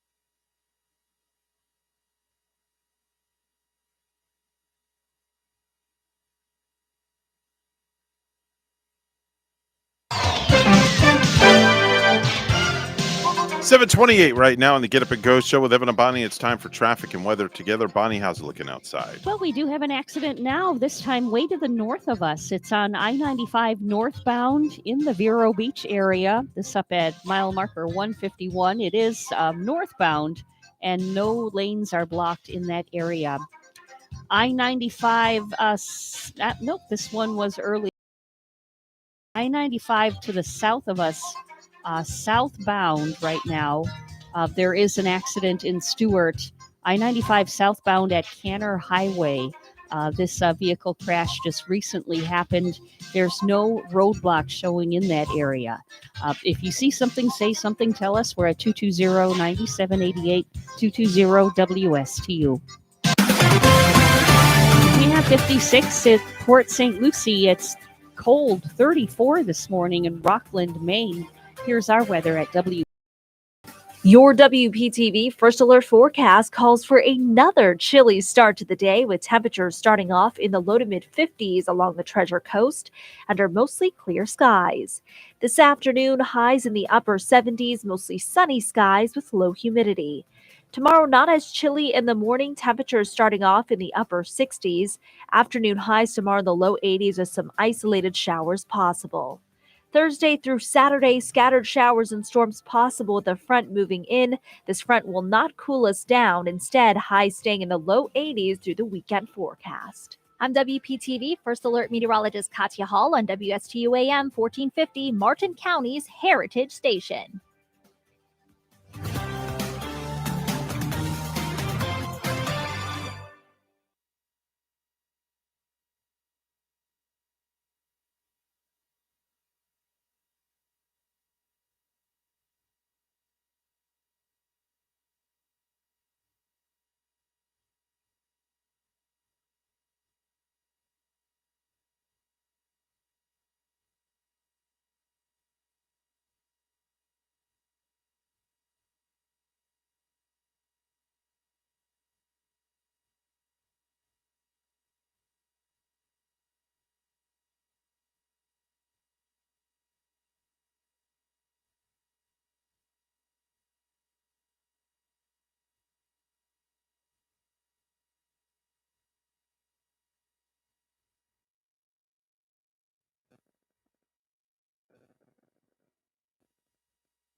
If you have a suggestion for the show to hear from you, send us an email to WSTUmorningshow@gmail.com. Now let's get back to the Get Up and Go show. Here's Evan and Bonnie. This is not headline news. Britney Spears spent her first day of freedom on the phone in her car. We assume she wasn't making Thanksgiving plans with her family. Carrie Underwood released a song called Stretchy Pants. It takes place in a fictional world where Carrie has the same problems as the rest of us. The average person expects to gain 8 pounds throughout the holiday season, which will be great news for the majority of us who will be above average. And United Airlines is resuming onboard sales of hard liquor. So great news for duct tape suppliers. But unfortunately, the booze won't be available for the people who need it the most. The flight attendants. This is not headline news. From not headline news, we go to the stupid stuff. And now it's time for Stupid News. It's so stupid and awesome. Where we ask the important questions. Are some people too stupid to live? Why are people so stupid?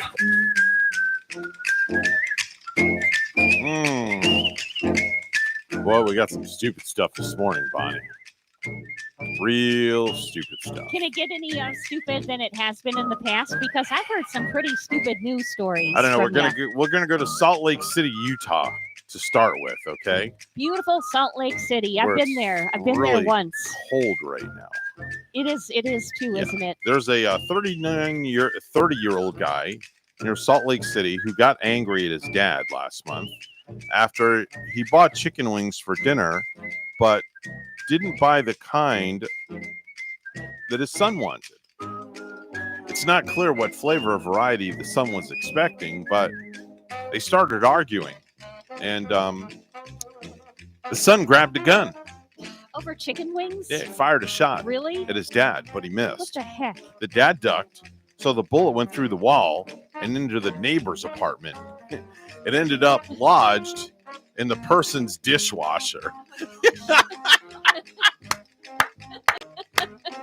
Wow. Oh yeah, they ended up wrestling. Break some dishes too? They ended up wrestling over the gun, and the son fired 2 more shots into the ceiling. That went through the ceiling and into the neighbor's apartment. Wow. And it went in their dishwasher also. In there? What are the odds of that? Luckily, oh my gosh. The dishwasher is just a magnet for his bullets, I think. Luckily, it didn't hurt anybody. Wow. The son is facing charges now for attempted murder. It's a good thing the dishwashers were there to catch them bullets. Yeah. Gosh. And over chicken wings. Yeah, unbelievable. I mean, people get pretty serious over them, though, don't they? Yeah. Like if you don't get the right kind. Yeah. You got to get up the really hot ones, or sometimes they're too hot. Not good. Not good. We're going to go to Malaysia. We haven't been to Malaysia in a while. Doctors in Malaysia claim to have created the world's first unisex condom that can be worn by both men and women. Oh my gosh. It can be worn by both men and women, and it's only going to cost you $1.75. Very convenient, huh? $1.75. Oh. Gynecologist Dr. John Tang Ing Chin. Did you get that, Bonnie? Dr. John Tang Ing Ching. Yes. I can remember that's his that name. JTIC. J-Titch. Dr. J-Titch says he designed the Wanda Leaf unisex Wanda Leaf. He named it a good one, right? Yes, he designed the Wanda Leaf unisex condom to allow people to take better control of their sexual health. You can wear it. She can wear it. That's right. You can share it. That's right. Regardless of their sex or sexual orientation. We don't go and we won't go into all the details, but there is a video online showing how to use this thing. Men put on the contraceptive. Does it look like the girl on the plane, the stewardess on the plane, when she shows you the life preserver? I don't know. Don't know. Pittsburgh Deb, if you're listening, please call us. I need your help. Men put on the contraceptive as they normally would, but can use an adhesive strip to make it watertight and reduce the risk of it falling off. That's good. It's a little more complicated for the ladies. Oh no. Made from a ultra thin medical grade polyurethane. Oh, you said that right. Thank you. The doctors say it is sturdier than traditional latex, so there is less chance of breakage. It's like tree bark then. I guess. You're not going to break through that, baby. Now, it's currently only available in Malaysia, but the company has begun work to ensure it meets safety standards in other countries around the world. Why do the people in Malaysia always get it so good? Get it first. This is just not right. They have products made like tree bark. This is a true story. I'm not making this stuff up. Only in Malaysia can you find a unisexual condom, is what they call it. I'm sure it'll be coming here pretty soon, right? Coming to your local Walmart. Could you imagine seeing this on the shelves at Walmart or in your CVS in the drugstore? What do they call it now? A dry leaf? They'll call this a wall leaf. Just don't go barking up the wrong tree. But do you trust the product? It has the same ingredients, right? Gosh. I don't know. I just don't know. I don't know. By the way, Pittsburgh Deb did text me and she said that BJ's has small birds. Okay. Oh, maybe that they'll came from carry this Deb. also. Who knows? Before you know it. And We need a man on the street to report to us well, if they. You get it from BJ's Wholesale, you're going to get it in big supply. Yeah, I'm sure. You can stock up.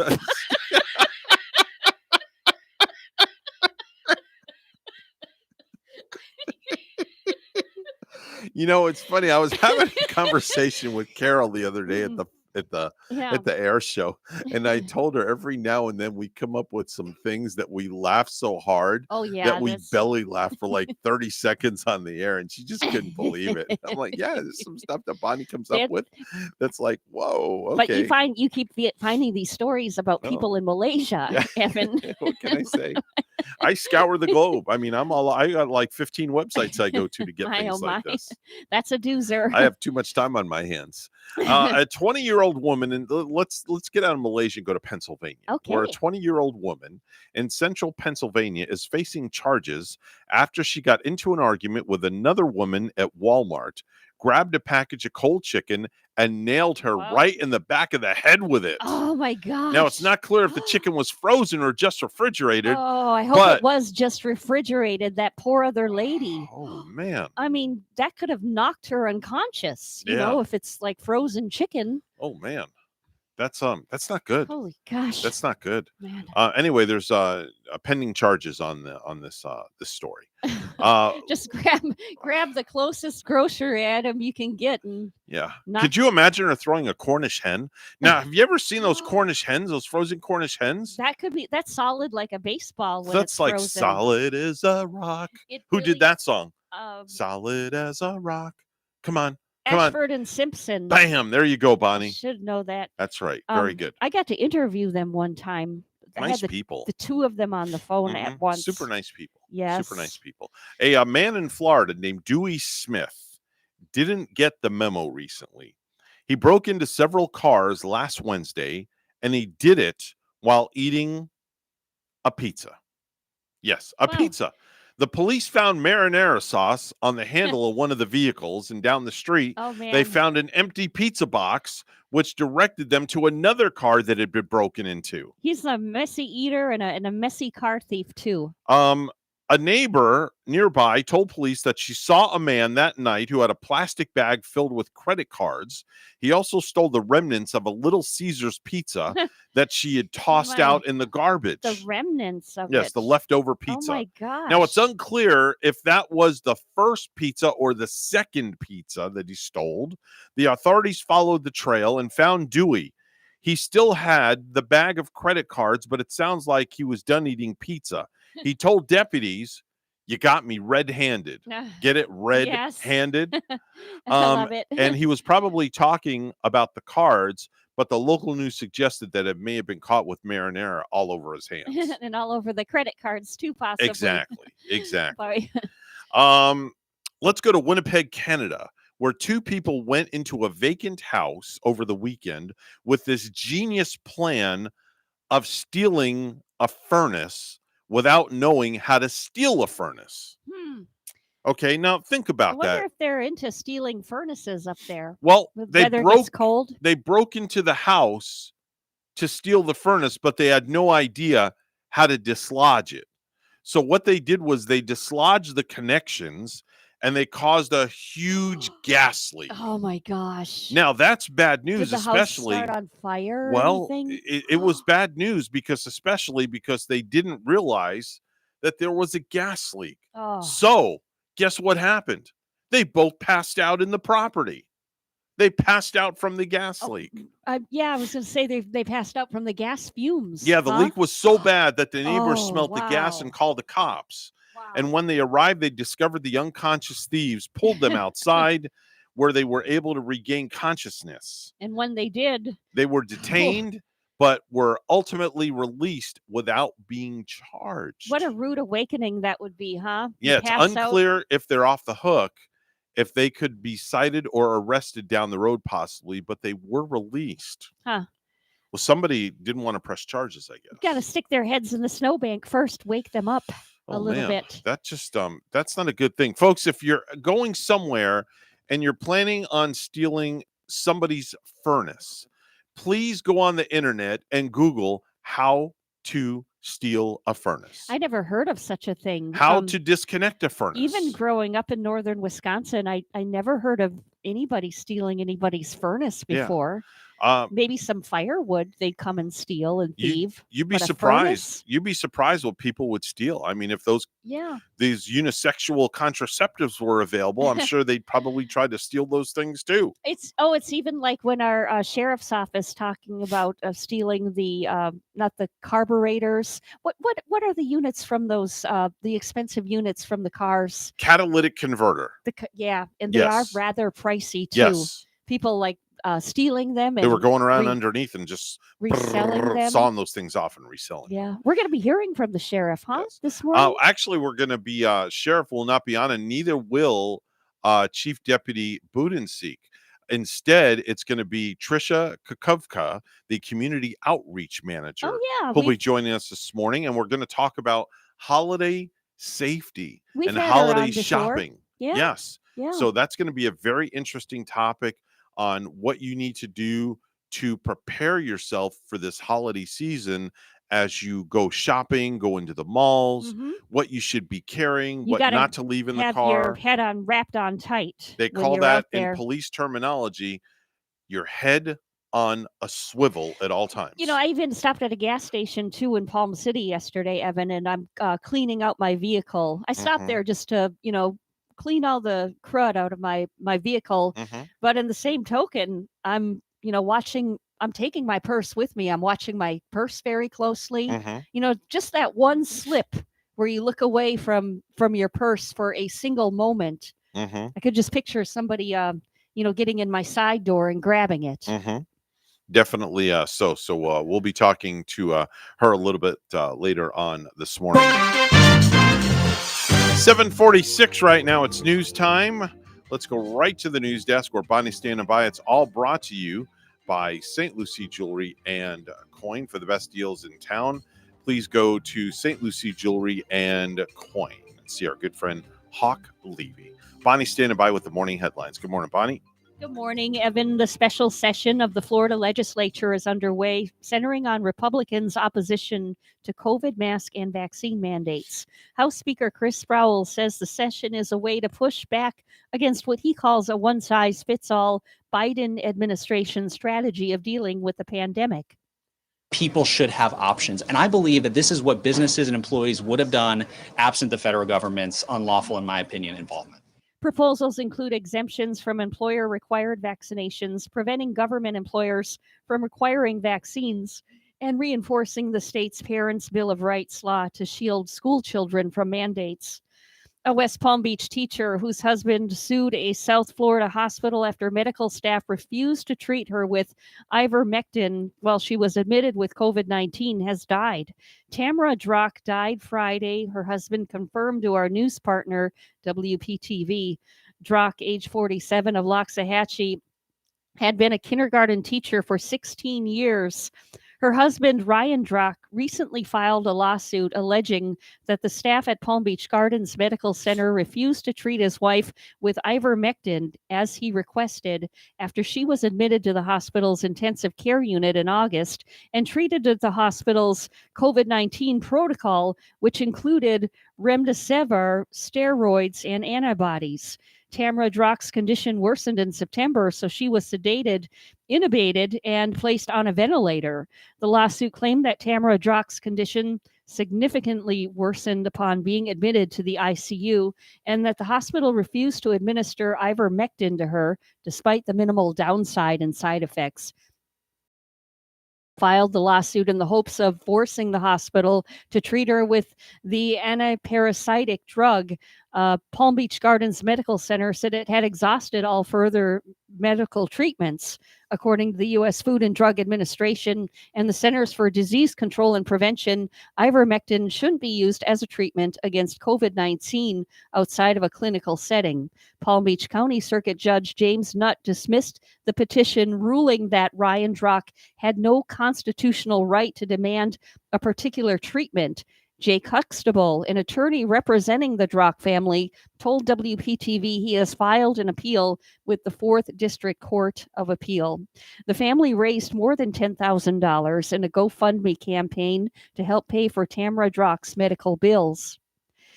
Testimony is underway in the Andrew Coffey IV trial in Indian River County. Here's WPTV's John Shaman.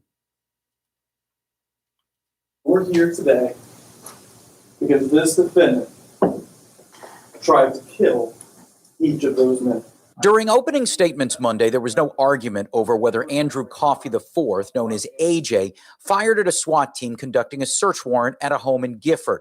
Defense attorneys counter there was justification for Coffey to defend himself. He was besieged with loud noises, gunfire, the sheriff's department coming, and losing the love of his life that night. That would be 21-year-old Alteria Woods. It was back in March of 2017 when a raid was executed at this home off 35th Avenue. The sheriff's office maintains after announcing its presence, 2 SWAT team members began to break a window where Coffey and Woods were sleeping. Basically, I punched up through that glass on the top pane, cleared that out. One of those SWAT team members involved in the rake and break tool he used on the back window of the home. A flash bang device was then extended into that bedroom. As soon as I went to look in the window, immediately there was a muzzle flash right in front of my face.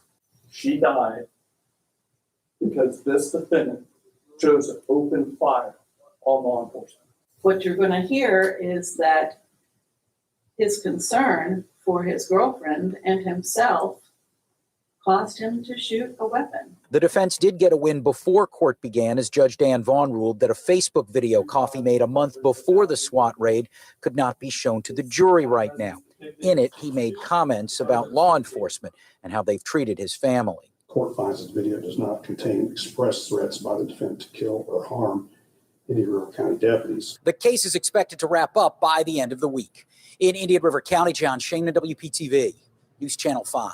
Florida's Agriculture Commissioner is updating the phase-out of polystyrene food packaging linked to human health issues like cancer and liver and kidney damage. Nikki Fried says alternative packaging will need to be developed quickly. You're talking about billions of dollars of replaceable products that have to come online within a very short order. So hopefully there's enough entrepreneurs that are listening. It's time to make Florida the capital of entrepreneurship, of startups, and this is a great place to start. Fried spoke on the first day of her agency's Florida Energy and Climate Summit in Orlando. The Centers for Disease Control announced a recall of Josie's Organics baby spinach Monday. The product was sold at stores nationwide and has a best buy date of October 23, 2021. Minnesota officials found E. coli in a package of leftover Josie's Organics baby spinach collected from a sick person's home. The CDC said in a statement on its website, 5 people in this outbreak reported eating spinach in the week before they got sick, and 1 reported Josie's Organics brand. The CDC says people have reported getting sick in Minnesota, South Dakota, Iowa, Missouri, Indiana, Michigan, and Ohio so far, to 10 illnesses, 2 hospitalizations. People who have Josie's Organics baby spinach are asked to throw it away or return it to the place of purchase. And lastly, state and local leaders are gathered in Orlando for a climate conference. The conference is organized by the Florida Department of Agriculture and is focusing on renewable energy and achieving a net zero carbon future.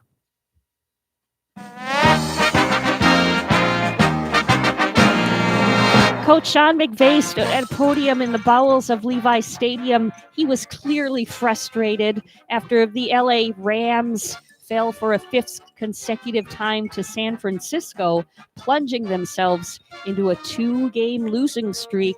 Now, for a 2nd consecutive game, Matthew Stafford threw back-to-back interceptions in that first quarter, and the Rams do last night take a 31-10 loss to the 49ers in Monday Night Football. News time at 7:53, and we'll have weather and traffic together next.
$7:54 right now on the Get Up and Go show with Evan and Bonnie. It's time for traffic and weather together. Bonnie, how's it looking outside?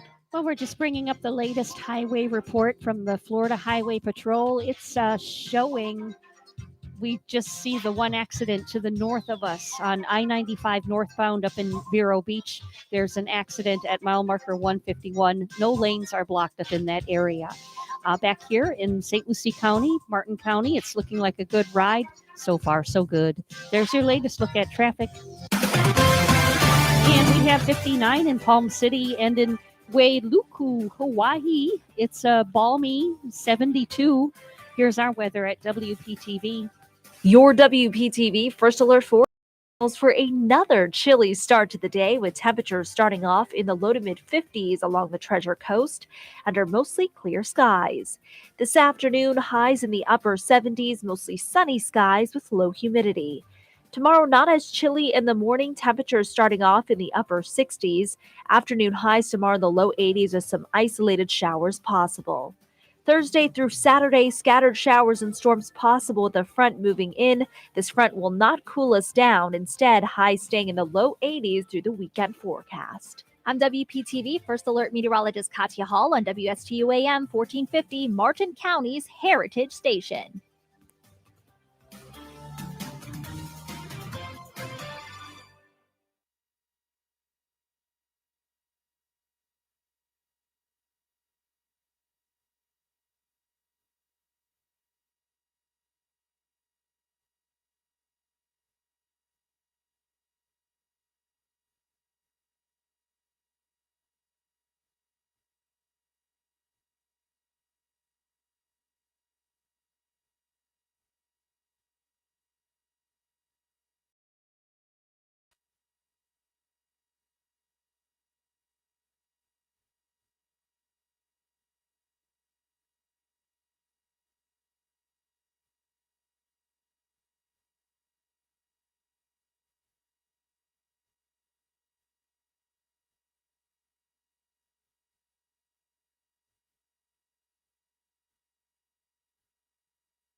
If you have a suggestion for the show, we would love to hear from you. Send us an email to WSTUmorningshow@gmail.com. Now let's get back to the Get Up and Go show. Here's Evan and Bonnie.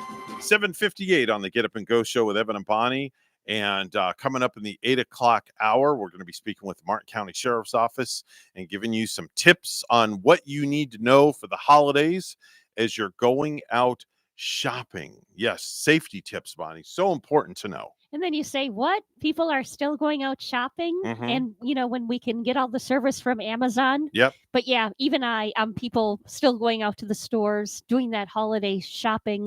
You got to spend some time out there. Definitely. And be looking around. Amazon's already started their Black Friday specials, Bonnie. Exciting, right? Yes. Yeah. For shizzle, as they say. I was on Amazon just last night looking for above ground swimming pools. I was on there 5 minutes ago. Were you? I already bought 3 things. Oh my gosh. See, when you're doing the news, I'm over here shopping. I'm shopping while you're doing the news. That's sinful, Evan. That's it. Just sinful. What can I say? You got to multitask around here. That's how it gets done. Buy us something good for the morning show. We've already got your present bought and it's wrapped. Oh my goodness. Done and over with. Oh my gosh. We're going to take a short pause for the cause. We're WSTU Stewart, Martin County's Heritage Station. The news is coming up next.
Coming to you live from Stuart, Florida, the greatest little town in the world. It's the award-winning, critically acclaimed Get Up and Go show on AM 1450 WSTU. You're invited to call the show anytime at 772-220-9788. And now, broadcasting live from their palatial studios, here are your hosts, Evan and Bonnie. Thank you very much. It is Tuesday, November the 16th, 2021. If you don't take another drink today, you're going to be drunk for 6 months. 6 months? I think more like a year. You are drunk at a tissue level. Oh, no, I don't drink, so I don't know what you're talking about. Today we're talking about drunken mistakes. Yeah, well, drunken mistakes, this mistake, that mistake. It's 8:08 this morning. It's now 8:08 a.m. 8:08 a.m. on the Get Up and Go show. Bonnie, it's time for our weekly visit with Martin County Sheriff's Office. And joining us right now on our line is the Community Outreach Manager, Trisha Kukovka. I hope I said that right, Trish. Yes, you did. It's perfect. Very good. I read my Hooked on Phonics this morning. Awesome. Kukukva. Kukukva. Yes, Kukukva. I like it. Can you say that 10 times fast, Bonnie? I think, yeah, but I'd have to practice it in private. There you go. And then I'll come back to you with that action. All right. How are you doing this morning, Trish? I'm great. How are you guys doing this morning? You know, life is good. Are you on speakerphone by any chance? I have you in my AirPods. Ah, okay. All right. No problem. So, you know, the holidays are rolling around. And everybody's going to be out shopping. Malls are going to be packed. Shopping centers are going to be packed. And I thought that we could have a conversation about safety and this holiday season and what to do, what not to do. I was always taught, you know, by my daughter, because she's a cop, head on a swivel. And a lot of people don't know what that means. So if you can collaborate that, and let's talk about safety tips for holiday shopping as well. Sure, absolutely. That's the most important. We say it as making sure that you're always aware of your surroundings. Know what is going on around you at any given time. Whether you're in a parking lot, whether you're in the mall, whether you're at an outlet store or outlet stores, wherever you're at, always make sure that you are aware of your surroundings. You know what is going on around you. When you go into parking lots, always make sure that you are walking and you're looking and seeing what's going on. Make sure you have your keys in your hand, ready to go. You don't want to be digging in your purse for your keys while you're walking in the parking lot, because if you're doing that, then you're not paying attention to what's going on around you. And if your purse is anything like mine, it's like a bottomless pit. So I never found my keys in time. So you always want to make sure that you have those keys in hand, ready to go when you get into the parking lot. Besides the fact that you have them in your hand, ready to go, you can use them if you need to get an assailant off you, or you can use that as a little improvised weapon if you needed to, if that had occurred. Right. Always making sure ladies too, that make sure when they're walking in the parking lots that their purses are on their shoulder with their hands on the straps. Don't be carrying your purses in your hand where it's somewhere that somebody can easily snatch it from you. If you can wear a crossbody purse, even better. These criminals are looking for easy targets, and they're looking for somebody who's not paying attention or maybe on their phone. That's a big thing. Stay off your phone when you're walking through the parking lot, because you're easily distracted by your phone. These people are looking for easy targets, people who are not paying attention. Although we don't have that crime that is very high, it does still happen. These are crimes. When people see that these criminals see the opportunity to commit these crimes, they're going to take it. And you know what? I think it can just take a split second too. I was telling Evan earlier this morning that I even cleaned out my vehicle in Palm City, at a gas station when you load the garbage out of your vehicle that's piling up. Just for that split second, you could, even leave your purse laying in that passenger side with the door unlocked. And for that split second, you think it's going to be safe, but you look away, immediately somebody could have their eye on you, not paying attention. That purse will be gone, won't it? That's right. It happens quick. It happens fast. And they're watching your movements. They're watching what you're doing. And it may look just like a normal person, especially at these gas stations and these stores that have easy access to the interstate. These criminals come from down south, and they just case and wait for the right moment. And when they see that, they pounce, and it can happen before you even know you won't even know what happens. It happens so quickly. And you mentioned it's like happens a lot during shopping. Like, and shopping it's so easy to just kind of get into a spacey dream when you're shopping, because that's kind of Sure. like your happy time. It's my happy time. And I'm thinking about, oh, how I'm going to use this when I get home, how it's going to Mhm. look in the house, or I'm getting this new hairbrush, anything. It just puts me in a zone where I'm out of it. And even Sure. for that brief second, that certain someone has their eye on you and Mhm. ready to pounce, right? Yep, they sure do. And especially with holiday shopping, people are, they're always constantly thinking what their next move is, where they have to go, what their next item they have to buy. So they're constantly thinking, and their safety and being safe is not necessarily high on the priority list. We live in Martin County. Martin County is a beautiful community to live in. It's a beautiful county. We have a low crime rate, but we still do have those occasional crimes of opportunity that occur, and people and those criminals and those people know that. They're following you, waiting in silence and preying upon you just like a silent panther. And they're ready. God, I ready. love the way I love the way Bonnie is like narrating this. This is like, Yes. I feel like I'm watching one of those series on the whatever those Wild channels Kingdom. are. Yeah. Wow. Wild Kingdom. Yeah. That's a great analogy. Oh my gosh. I like that. No, So it's serious. Very serious. also with Yeah. the malls, do they still have the eyes in the sky at the mall? We will this year at the Treasure Coast Mall. Our community policing deputies will be assigned out there this year. So you'll see a little bit more law enforcement presence than you normally would during any other season, because it's the holiday season and there are going to be a lot more people out shopping. Our community policing deputies will be out there. You will see our tower that we usually put out, our security tower, just so we can have an overview of the parking lot to see a little bit better. Wow. Wow, that's incredible. It's That's awesome. Yeah. That's really incredible.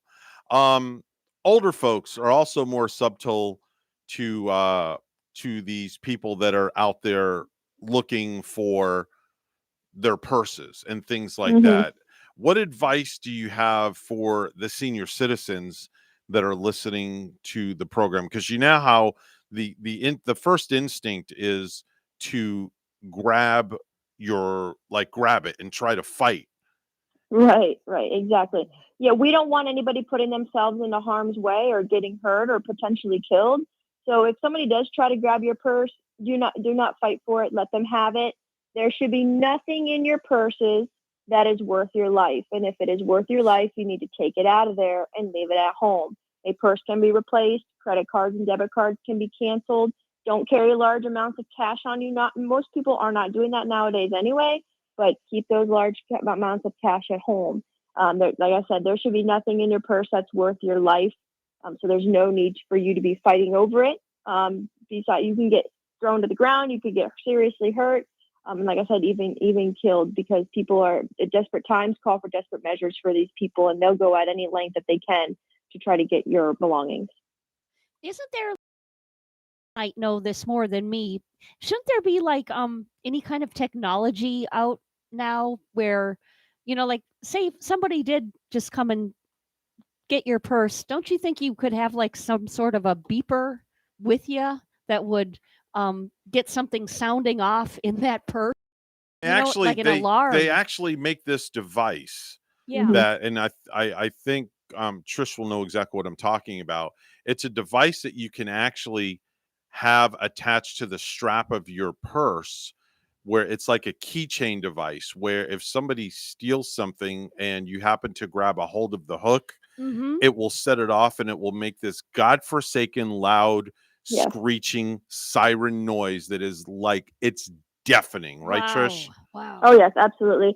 And what it does too is it draws attention to you. I always tell people all the time, when you hear car alarms in the parking lot, are you actually looking around? People are like, oh no, because sometimes it could be somebody that's off their car. Yeah, sure, absolutely. But when you hear car alarms or an alarm in that sort that is made to draw attention, to make people look, that's what you want. They have plenty of those out. You have ones that you can carry on your keychain that is literally just a button you can push, or strobe lights. If it's dark out, it has a strobe light to disorient the person. And then again with a loud alarm. So yeah, there are different types of things that you can buy to help sound an alarm or, bring that loud noise to the forefront so people are looking around to see what's going on. And, we have a great community here in Martin County. When somebody sees that another person needs help, they're calling on behalf of that person. So we're very fortunate here.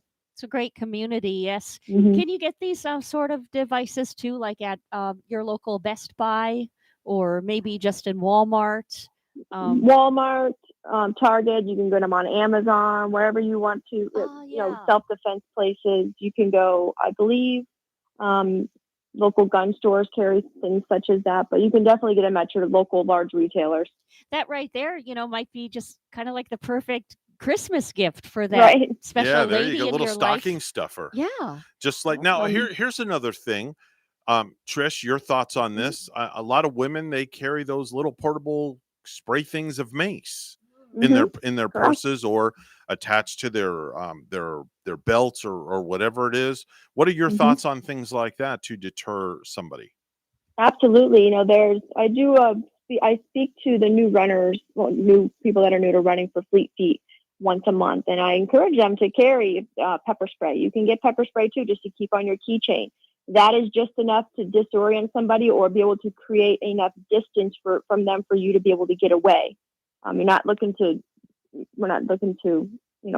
seriously harm anybody, but if we have to, you have to do any means necessary to protect yourself. And if that pepper spray is able to get you just a few feet away from that person so you can run, then so be it. But absolutely. Being able to carry that on your person is important. All right. Be careful with it. You don't want to spray yourself accidentally with it. Yeah, but make sure it's facing the right way when you go to press that little button on the top. I've actually known somebody to do that where they took out their pepper spray and when they went to use it, it sprayed the wrong way and it got them right in the eyes. That reminds me of when I was out Saturday and I wanted those pictures at the jet truck at the Stewart Air Show. And then I was all excited. I got home to show Gary this big jet truck, and it was all selfies of me because I had my phone facing the wrong way. She had the camera the wrong way. Oh, fantastic. He's like, I wanted to see that jet truck, not pictures of you. That's our community outreach manager from the Martin County Sheriff's Office, Tricia Kukovka. She joins us every now and then when Chief Deputy Budensink or the Sheriff William Snyder cannot be with us. She is the third batter in the lineup at the Martin County Sheriff's Office. But she's in charge. Like, she takes I'm honored. charge. Yeah, that's right. Very well. I'd hate to see who's batting cleanup number 4 if the three of you aren't available. My gosh. Anyway, Trish, always a pleasure to have you on the show. We really appreciate it. Thank you so much for having me. I appreciate it. Thank you. You take care. Have a great day. Bye-bye now. It's time for the Precious Metals Report. It's all brought to you by St. Lucie Jewelry and Coin. Gold opening up at $1,874.30 an ounce. Silver opening up $25.31. That's the Precious Metals Report, and it's all brought to you by St. Lucie Jewelry and Coin.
$8:21 right now on the Get Up and Go show with Evan and Bonnie. It's time for news. Let's go right to the news desk. Bonnie's standing by. Good morning, Bonnie. Good morning, Evan. A special legislative session dealing with COVID mandates is underway in Tallahassee, but at least one lawmaker says there are other serious issues that should be dealt with. We could be working together to solve these problems, but instead, here we are in Tallahassee to basically play a political game because our governor wants to run for president one day. That ain't right. The people of Florida deserve so much better. Orlando Democratic State Representative Anna Escamani says those issues include affordable housing, unemployment, and expanding Medicaid. Testimony is underway in the Andrew Coffey IV trial in Indian River County. WPTV's John Shaman with the story. We're here today because this defendant tried to kill each of those men. During opening statements Monday, there was no argument over whether Andrew Coffey IV, known as AJ, fired at a SWAT team conducting a search warrant at a home in Gifford. Defense attorneys counter there was justification for Coffey to defend himself. He was besieged with loud noises, gunfire, the sheriff's department coming, and losing the love of his life that night. That would be 21-year-old Alteria Woods. It was back in March of 2017 when a raid was executed at this home off 35th Avenue. The sheriff's office maintains after announcing its presence, 2 SWAT team members began to break a window where Coffey and Woods were sleeping. Basically, I punched up through that glass on the top pane, cleared that out. Members involved in the raid showed the jury the rake and brake tool he used on the back window of the home. A flash bang device was then extended into that bedroom. As soon as I went to look in the window, immediately there was a muzzle flash right in front of my face. She died because this defendant chose to open fire on law enforcement. What you're going to hear is that his concern for his girlfriend and himself caused him to shoot a weapon. The defense did get a win before court began as Judge Dan Vaughn ruled that a Facebook video Coffey made a month before the SWAT raid could not be shown to the jury right now. In it, he made comments about law enforcement and how they've treated his family. Court finds this video does not contain express threats by the defendant to kill or harm any River County deputies. The case is expected to wrap up by the end of the week. In Indian River County, John Shaman, WPTV, News Channel 5. A 15,400 square foot mansion sold for $27 million in Indian River County on November 6, according to market listing service data. Apparently the most expensive single family home sale on record, according to Robbie Fox, who heads the property appraisers services department. No information on who bought it was immediately available because the property deed has not been processed in the record system yet, Fox said.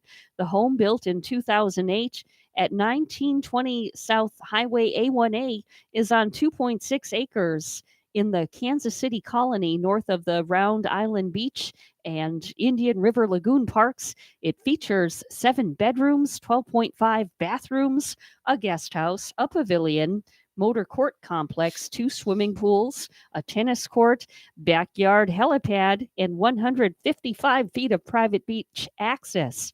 Former owners William and Janice Sanger bought the property in 2015 for $17 million, according to Indian River County property appraiser records. The assessed value was about $10.5 million this year, records show. The Centers for Disease Control announced a recall of Josie's Organics baby spinach on Monday. The product was sold at stores nationwide and has a best buy date of October 23, 2021, the CDC says. CDC is saying people have reported getting sick in Minnesota, South Dakota, Iowa, Missouri, Indiana, Michigan, and Ohio. So far, the spinach has been linked to 10 illnesses and 2 hospitalizations. People who have Josie's Organics baby spinach are asked to throw it away or return it to the place of purchase. Lastly, we have something very pretty, very cool going on here in downtown Stuart. It's the 14th annual Festival of Trees and Lights. And this is at the Flagler Center, the festival featuring 75 different trees, wreaths, centerpieces that have been decorated and donated by community businesses and local individuals on display through Saturday. And they're available to win by raffles to benefit tykes and teens. This event is free and it's open daily, 11 a.m. to 5 p.m. with special events in the evening, Wednesday and Friday.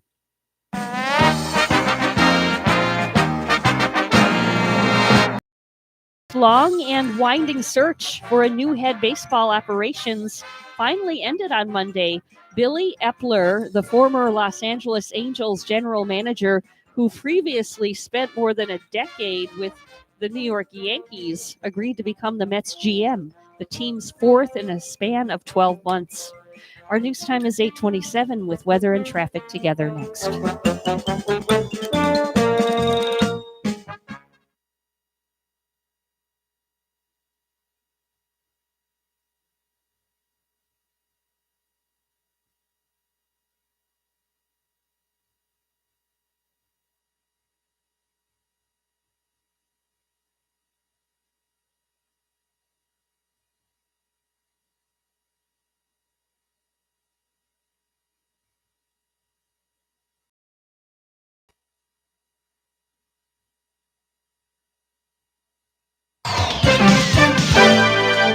Hey, 28 right now on the Get Up. Bonnie, it's time for traffic and weather together. Bonnie, what's going on outside? Here on the Treasure Coast, major highways, US 1, everything is looking nice and clear for us here at the moment. If you see something, say something this morning. Give us a call at 220-9788, 220-WSTU. It's 60 degrees in Port St. Lucie. Stuart, we have 62 right now. Here's more on the weather at WPTV. Your WPTV First Alert forecast calls for another chilly start to the day, with temperatures starting off in the low to mid 50s along the Treasure Coast under mostly clear skies. This afternoon, highs in the upper 70s, mostly sunny skies with low humidity. Tomorrow, not as chilly in the morning, temperatures starting off in the upper 60s. Afternoon highs tomorrow in the low 80s with some isolated showers possible. Thursday through Saturday, scattered showers and storms possible with a front moving in. This front will not cool us down. Instead, highs staying in the low 80s through the weekend forecast. I'm WPTV First Alert Meteorologist Katya Hall on WSTU AM 1450, Martin County's Heritage Station.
Let's get back to the Get Up and Go show. Here's Evan and Bonnie. 8:31 on the Get Up and Go show. And without further ado, ladies and gentlemen, boys and girls, space cadets of all ages. Here he is in outer space, the one and only Captain Randy Siegel. Good morning, Captain. Good morning to you, Admiral. Yes, sir. Well, do you know that it was 1962 when NASA tested its Saturn I first stage rocket? Yep, that was the time where NASA decided it's time to continue heading towards the moon, and we're going to test our first stage of the Saturn V. And that test was highly successful. 1973 saw the launching of the final crew to the Skylab space station. The Skylab 4 mission was launched, spending 84 days aboard the station that was up there. And it was a very interesting flight because it demonstrated that astronauts can live in space for at least 84 days, if not longer. Everything worked well on that final test of a space station at the time. And then 2009, NASA launched its STS-129 mission. That was a space shuttle mission to the International Space Station that focused on bringing a lot of spare components to the exterior of the station for future use.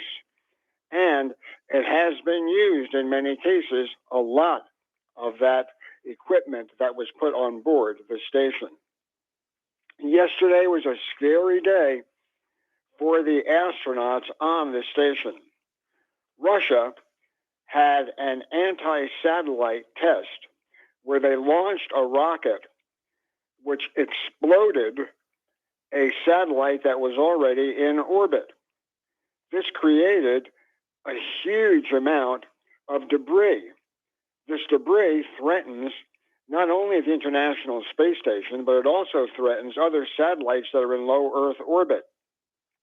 There were hue and cry from the U.S. because the astronauts on board the station had to go into their respective modules for about 2 hours to protect themselves should there be a puncture by any of the debris that was up there. Luckily, no debris hit the International Space Station, but they've got to be cautious in the future and follow that debris cloud where they maneuver the space station a little bit to avoid any of the debris hitting the station. The United States has strongly protested to Russia about this anti-satellite maneuver, but it probably fell pretty close to deaf ears as Russia is going to do what they want to do in space. The next set of astronauts that will be going to the International Space Station are continuing their training over at the Baikonur Cosmodrome in Russia. The backup crew is also training. Currently, the main crew, Alexander Mazurkin, and Japanese space participants Yosuke Miyazawa and Yozo Hirano began training in earnest for their trip to take place on December the 8th. They will launch to the International Space Station for a 12-day visit. Their backups have also been working very diligently to get ready for that flight as well in case they need to be substituted. Alexander Shvortsev worked alongside Japanese Shun Ogaso, simulating what will happen in their spacecrafts. They practice everything from a fire to engines out in order to show that they're prepared to go to the space station. Astronauts continue to look for the hole that causes the air leak in the Zvezda module. They think they may have found it again, but every time they believe they found the right location, they seem to fix it, and it's only a temporary fix. There's no problems as far as causing astronauts to be concerned about the loss of pressure on the space station, but still it's a big annoyance. This morning at 4:31 a.m. from French Guiana, a Vega rocket lifted off carrying 3 electronic intelligence satellites into polar orbit. By placing them in polar orbit, they cross the Earth 100% during each Earth day. Snoopy is heading back to the moon. Yep. Charles Schultz, Snoopy, part of the Peanuts characters, will be going back to the moon 50 years later than it originally went there. Charlie Brown and Snoopy were the call signs of the final crew that got ready to fly to the moon. The Apollo 10 mission named these particular vehicles on behalf of the Charles Schultz characters. Well, as we get ready to go back to the moon, they're being resurrected, and new toys and zero-G indicators will be getting ready for that to happen. Speaking about when that will happen, NASA has come out with an Office of General report that says don't expect to get back to the moon until 2024 or 2025 at the earliest. Currently, the schedule calls for the launch before the end of this year of the first unmanned Artemis 1 flight. That's 2023 by Artemis 2, which would be the first crewed flight around the moon, but not land with astronauts. And then in 2025, the Artemis 4 mission. Well, Artemis 3 should see the first landing at the end of 2024. But as we have seen, these missions tend to go to the right a little bit. So I would not be too surprised if we don't get to the moon until 2025 at the earliest. NASA has, for the 11th straight year, received a clean bill of health on their 2021 financial statements. Every year, for the last 11 years, NASA has shown the exact costs that they're incurring going into space for that fiscal year. It appears that NASA is being very transparent on the amount of money necessary to go to the various locations, and they're reporting it properly. This includes challenging years of COVID-19 and NASA's ability to cover that time. China also wants to put astronauts on the moon, and according to their latest lunar timetable, they intend to do it by around 2030.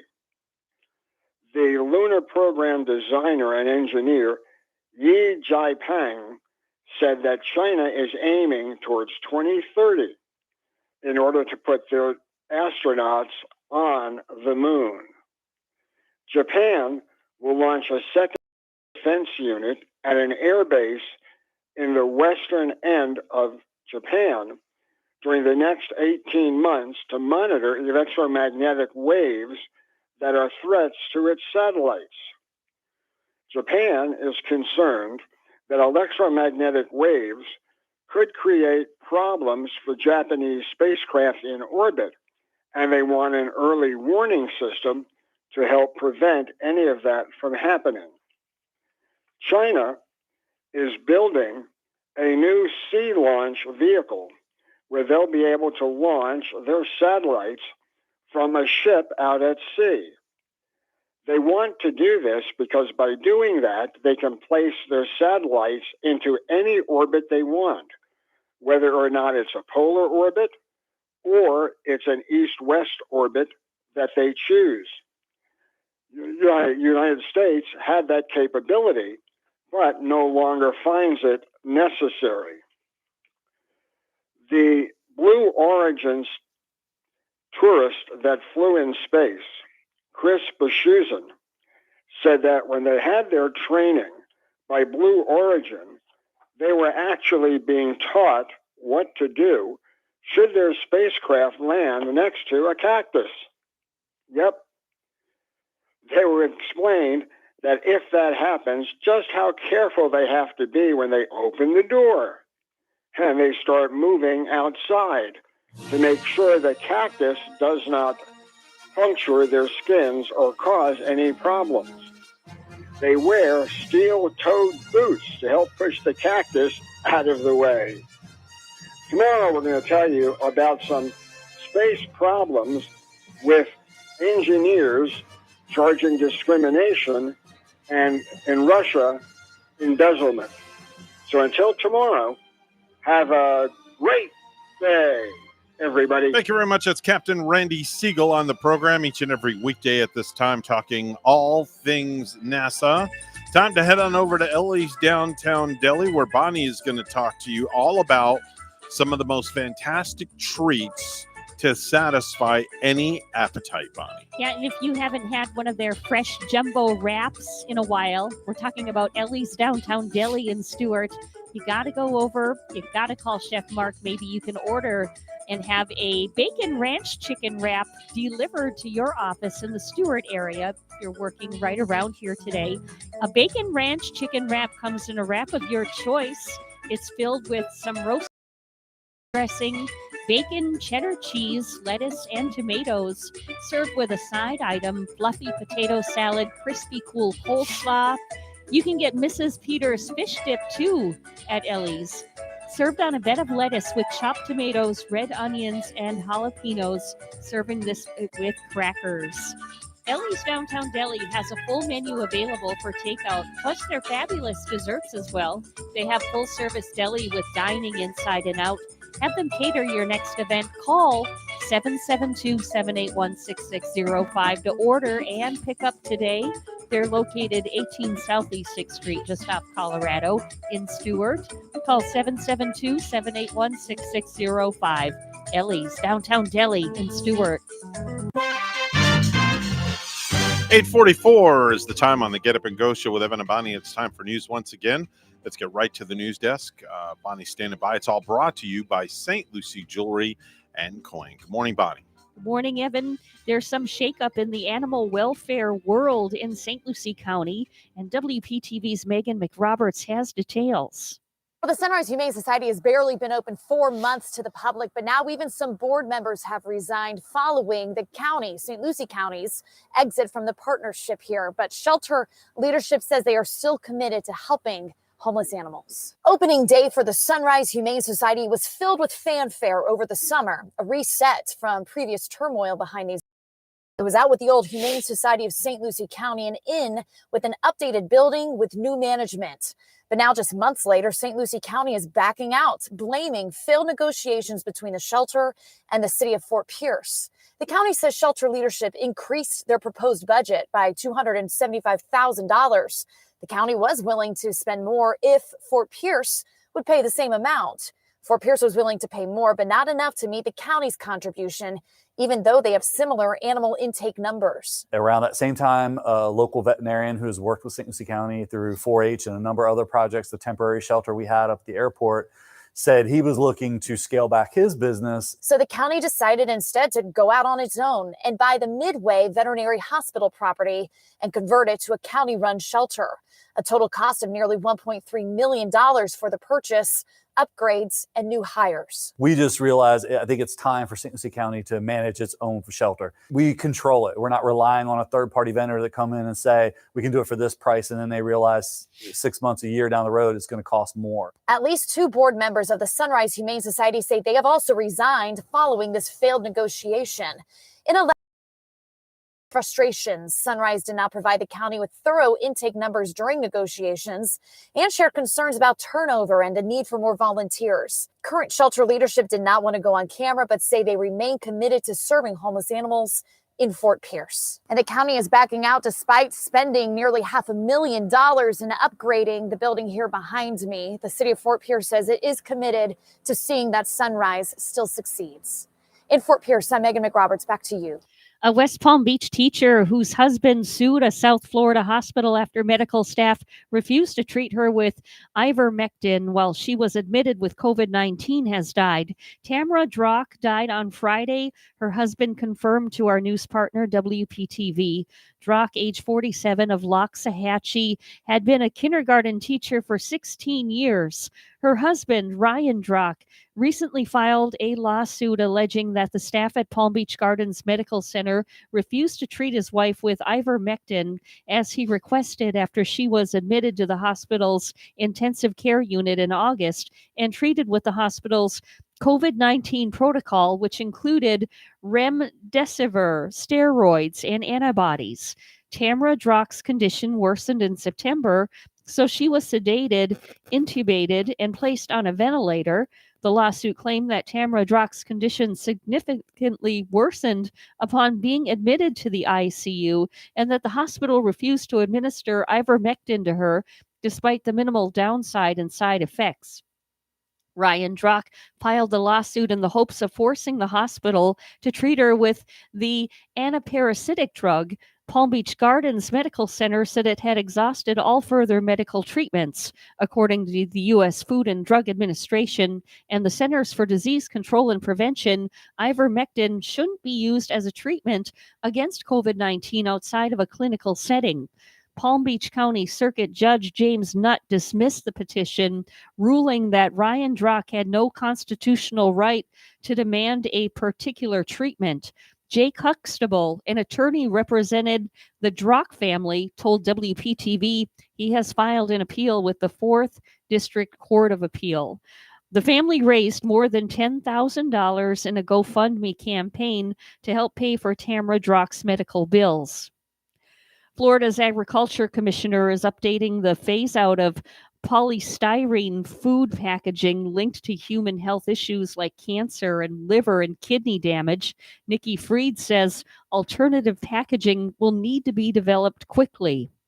You're talking about billions of dollars of replaceable products that have to come online within a very short order. So hopefully there's enough entrepreneurs that are listening. It's time to make Florida the capital of entrepreneurship, of startups, and this is a great place to start. Fried spoke on the first day of her agency's Florida Energy and Climate Summit in Orlando.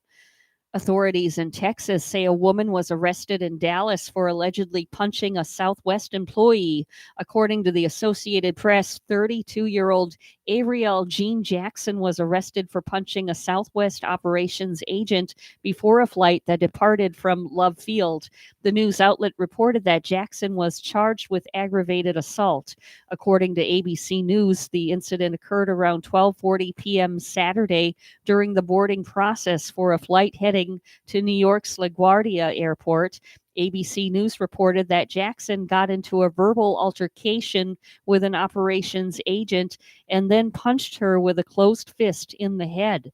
The Southwest employee was taken to a nearby hospital and was later released Saturday night. Well, lastly, Jacksonville-based Firehouse Subs is announcing that it has sold the franchise. Reports say the chain was sold for $1 billion cash to Restaurant Brands International. The company also owns Tim Hortons, Burger King, and Popeyes.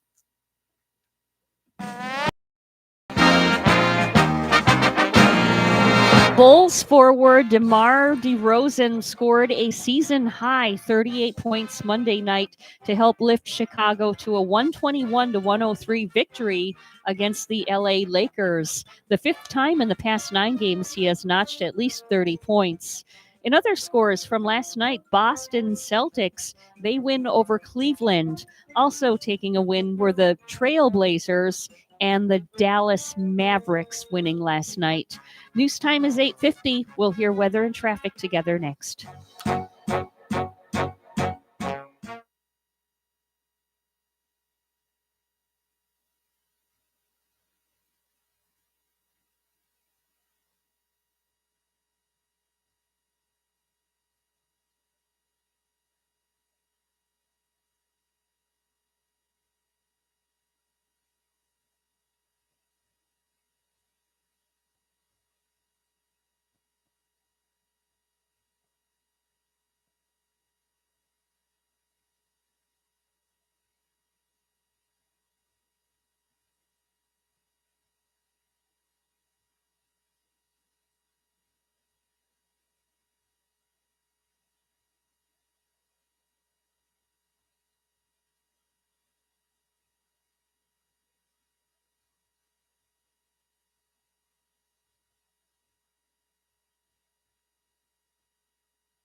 8:52 right now on the Get Up and Go show with Evan and Bonnie. It's time for traffic and weather together. Bonnie, what's going on? Well, the roads are looking clear right here. Major highways, they're all up to speed right now.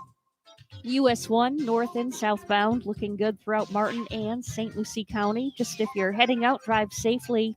There's your latest look at traffic. A partly cloudy sky too in Stewart, it's 67, and in Manzanillo, Cuba this morning, it's 75. Here's more on our weather at WPTV. Your WPTV First Alert forecast calls for another chilly start to the day, with temperatures starting off in the low to mid-50s along the Treasure Coast under mostly clear skies. This afternoon, highs in the upper 70s, mostly sunny skies with low humidity. Tomorrow, not as chilly in the morning, temperatures starting off in the upper 60s. Afternoon highs tomorrow in the low 80s with some isolated showers possible. Thursday through Saturday, scattered showers and storms possible with a front moving in. This front will not cool us down. Instead, highs staying in the low 80s through the weekend forecast. I'm WPTV First Alert Meteorologist Katya Hall on WSTU AM 1450, Martin County's Heritage Station.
You're listening to the biggest little radio show on the biggest little planet, the Get Up and Go show with Evan and Bonnie.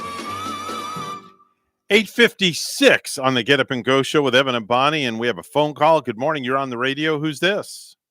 Well, hey, whippersnappers, haven't heard from you in a long time. Hey, be careful who you call a whippersnapper there, old man, okay? Oh, Edna sends her love.